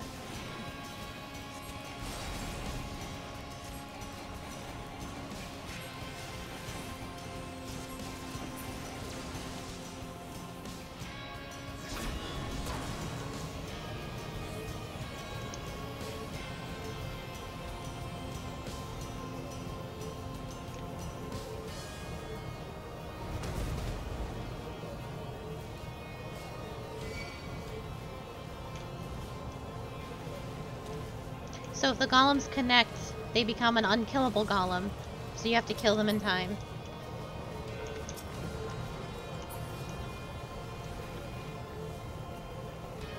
And this will happen again. But first, a whole bunch of meteors, the small meteors, are going to fall. What you're supposed to do is you're supposed to drop the golems in these individual circles, and you drop the rocks that are coming along the edges. The golems are supposed to eat 2 rocks each.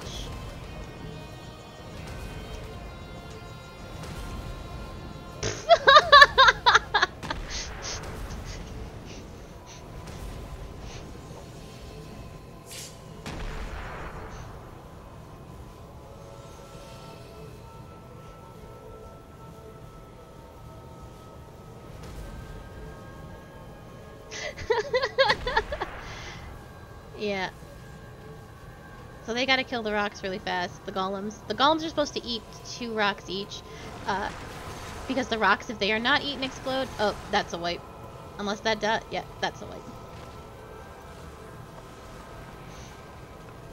Oh! He did it in time!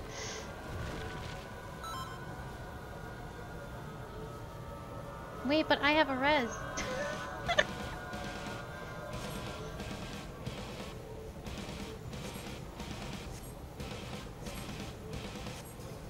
I have a res. We could have saved everybody.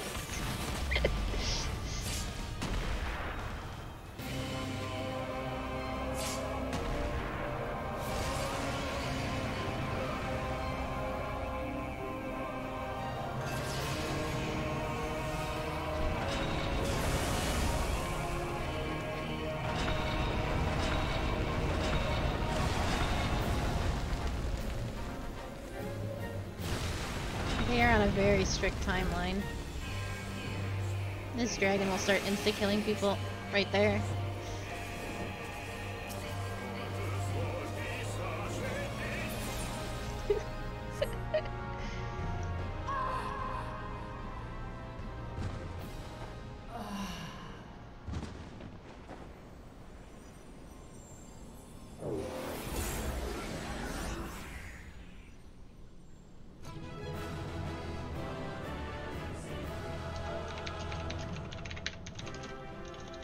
I was glad they started waiting for me.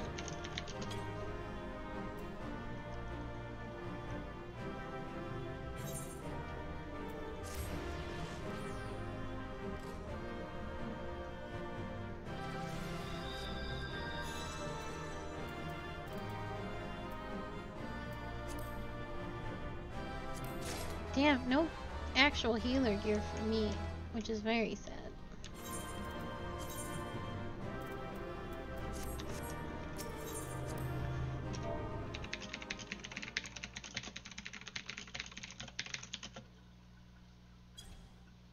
Oh, I have cutscenes. Thank you. No, it's okay. We're all done here. And I told them to knock it off. I was like, please, I would like to be a part of this. And then they all waited.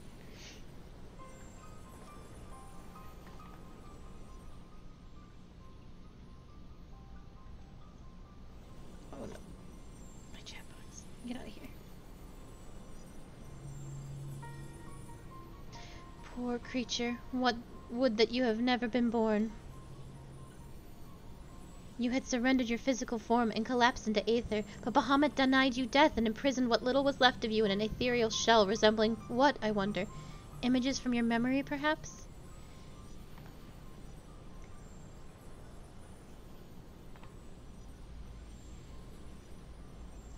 But that shell is now broken, and your primal deity seems disinclined to sustain your existence. My primal deity? I kneel to no icon. What need have I to beg the favor of such filth? I am Nael von Darnus, legatus of the 7th Legion. No, a moment. My thoughts are clouded, and this body is not mine own. Could it be that you spoke the truth? Was I encircled by the Lesser Moon's ancient prisoner? That will not happen again. You speak as if Bahamut no longer controlled you, but that's impossible. Once in primal ensnares the mind, it cannot be freed. Unless Bahamut simply relinquished his claim, what need has he of a broken spirit bound for the ethereal realm?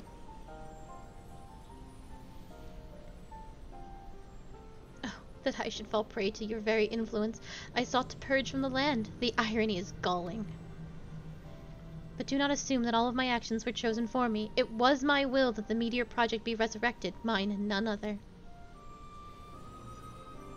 Yet it seems that my grand designs were destined to fail. Even the ungentle release of death was denied me. Nael, please, you must tell us more of the calamity. I must know the truth of what has befallen the world, and what has become of my grandfather, Archon Louis Sois. You are Louis Sois' grandchild? The fates are generous with their cruelty. Continue on, if you would have your answers. They await you at the terminus of your path, but know that this path leads only to despair. The light of truth was ever harsh and unforgiving. Why do you say this? Grandfather would be freed once we put a stop to Bahamut's restoration, will he not? What are you not telling us?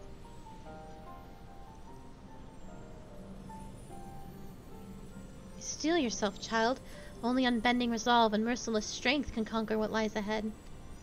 The weak can do naught but weep under the pall of their own misery, as did the frail child I once was.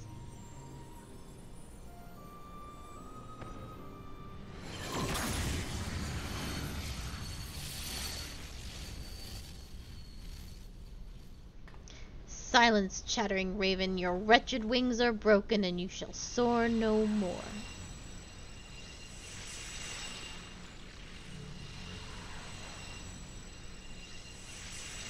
My crimson moon, your brilliance sears mine eyes.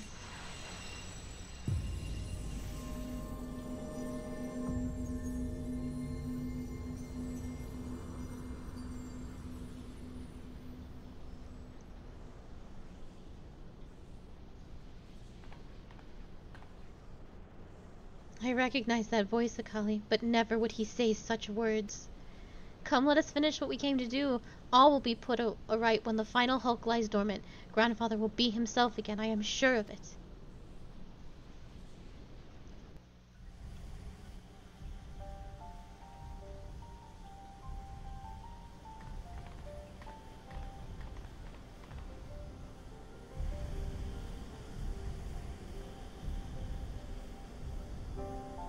Bahamut regenerates more swiftly than I had anticipated. Let us hope that disabling the coil will serve to slow the process. The display seems different, but the controls appear to mimic the mechanism we found in the Lenosian Hulk. It shouldn't pose a problem.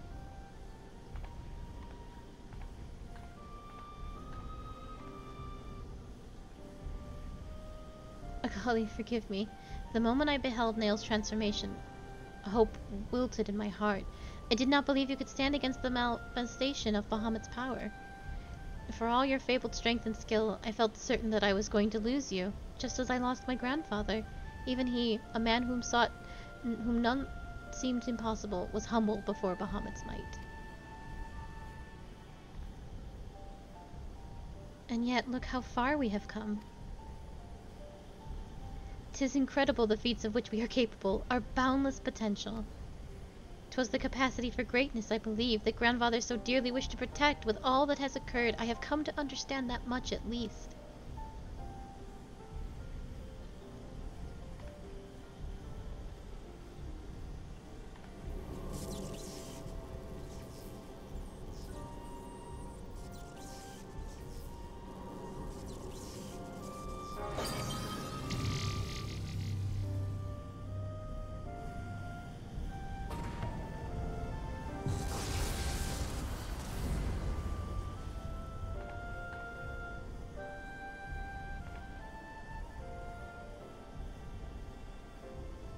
"'Tis done. Shall we make our way back to the surface and gather our thoughts? We have seen much that will benefit from Urianger's learned perspective."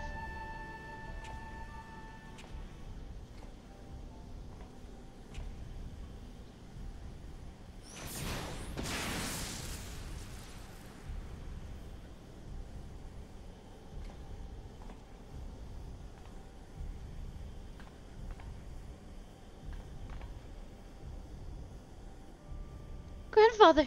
It is you! Then why? Abandon this quest, Alice. I will not countenance further sabotage of the coils.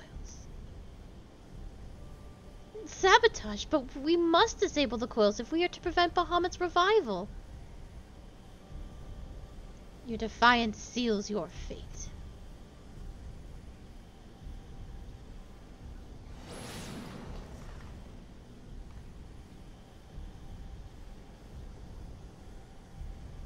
No. No, you are not who I thought you were. My grandfather would never.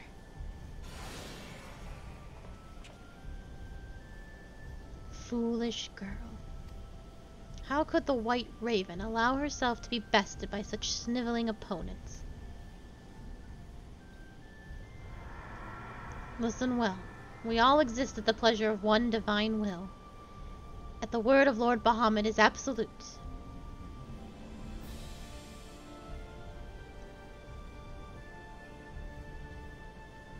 Scurry back into your holes, vermin. You have been granted this one reprieve, but should you be so foolish as to crawl into my lord's domain again, I will crush the life from you myself.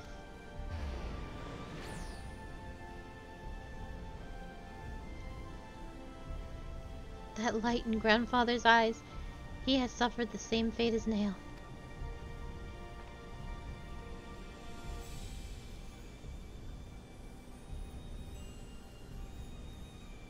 My grandsire is no more. That was naught but a phantom that profanes his noble memory. The mockery must be expunged, and I will not rest until I free grandfather's soul from Bahamut's tyranny. Do you hear me, Bahamut? Your time is at an end. Eorzea and my family will be avenged.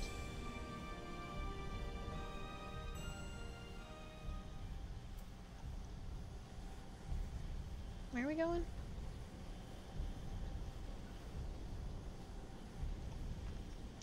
I'm so lost. Okay.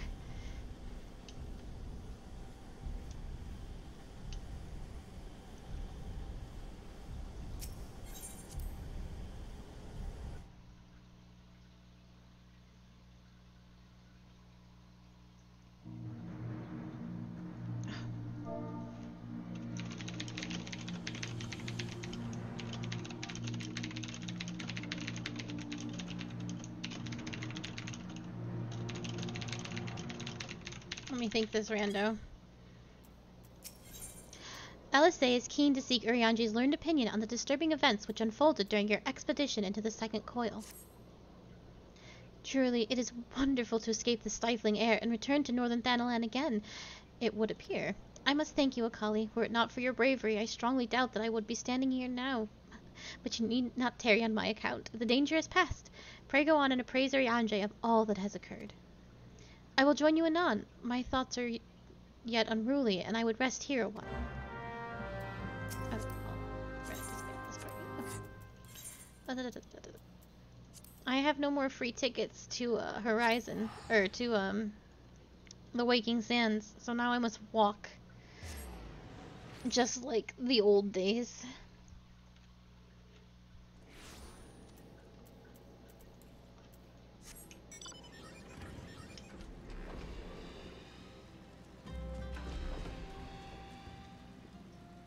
Absolute savagery.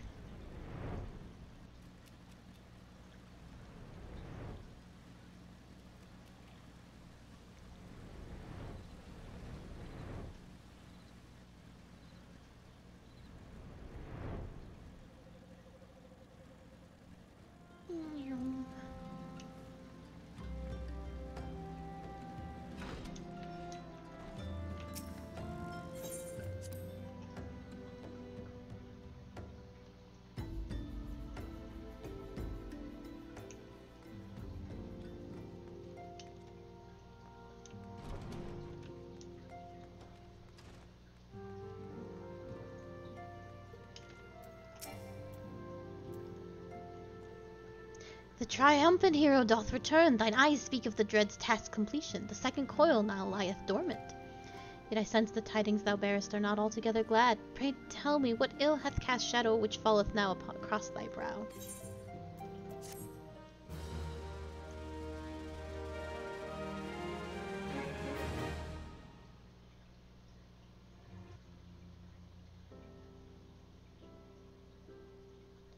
An old foe and an old friend. So 'twas but the ethereal shadow of Master Louisoix that Lady Alisaie beheld, an unnatural conjuration and thrall to an elder primal. That the fiend should deign to choose him of all men, even in full knowledge of the shade's true nature, I would be hard-pressed to weather such a confrontation. Yet what agonies must the young mistress have endured? Such torment did she ne'er deserve. Mayhaps 'twere better if Lady Alisaie did absent herself from future forays into the coils. I have come too far to surrender to grief for Urianji.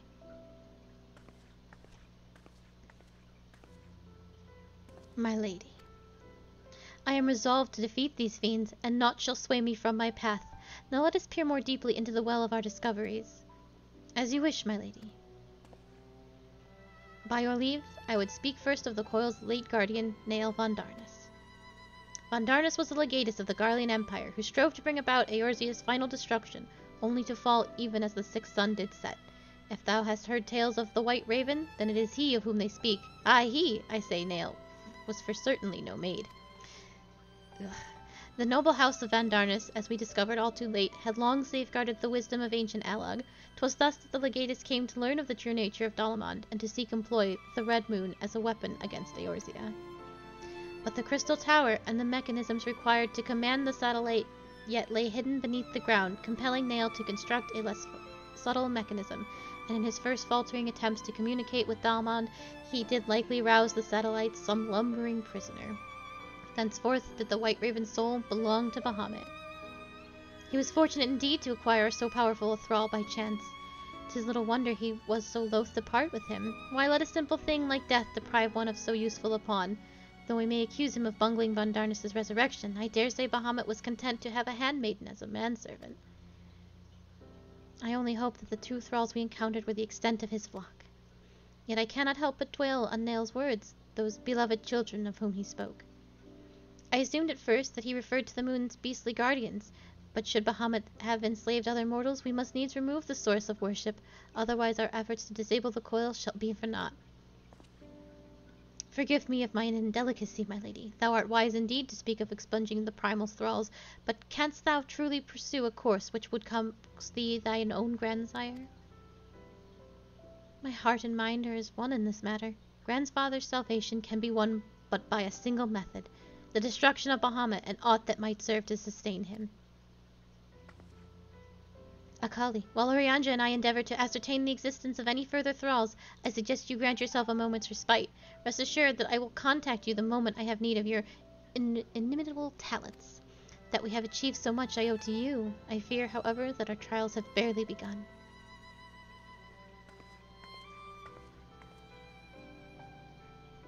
Though time has dulled the pain of thy passing, I find that I am wounded afresh. Master Louis Soir, what good shall come of this unending search for knowledge and truth? Long have I believed the pursuit of such treasures to be the duty of every true Charlian. Yet with each new revelation, severely only to hath further anguish upon those whom we would fain protect, must we truly reach for more.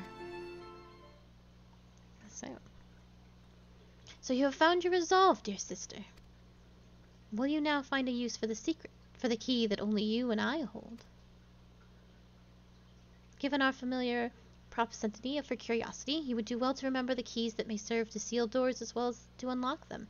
And Bahamut is a most unwelcome guest, to whom the door should never have been opened.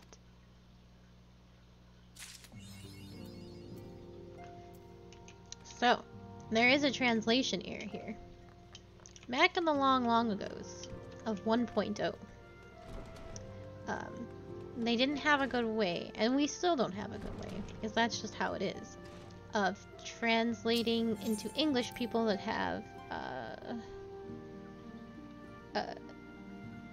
a mutual pronoun usage. So we use they, them, but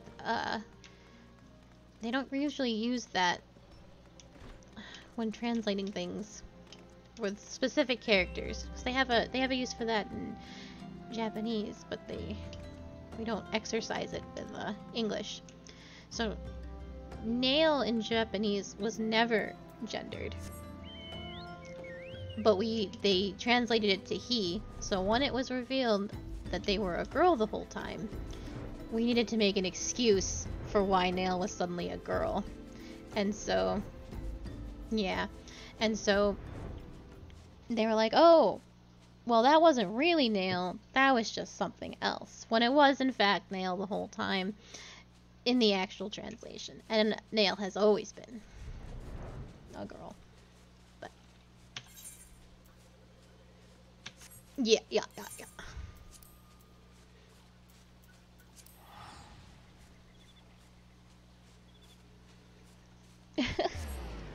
But the Coils is a good place to end it, even though we're cutting it a little short, and we can start patch 2.3 not tomorrow, next Saturday. Let me get back to Minfilia. We can just look at her. Yes.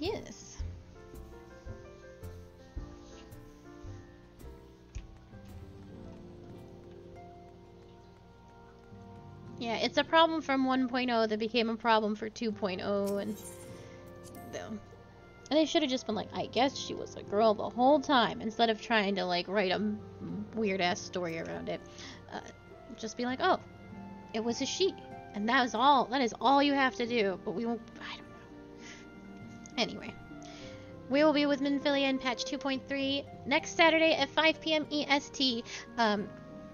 I will be back, not on Monday, because my Monday is my day off. But I will be back on Tuesday with more Darkest Dungeon at 2 p.m. EST. Where we are trying to hopefully finish the Darkest Dungeon. And it will be the last week of Darkest Dungeon, regardless of what happens. I think. Unless we get so close. I will also be back on Tuesday at 6 p.m. EST with more Pillars of Eternity. Yes, thank you so much for being here. I hope you enjoy the Coils when you get there. And we're on the same data center, so I can help you get through Coils too, if you really are interested in the story and whatnot. If you are looking for more of me and what I do, you can find my YouTube, my Discord, and my Twitter, all of which are linked in my About page, along with everyone who has helped make this stream possible. So a big thank you to all of them and to all of you. I hope you have a lovely evening, and I hope I will see you on Tuesday. Goodbye!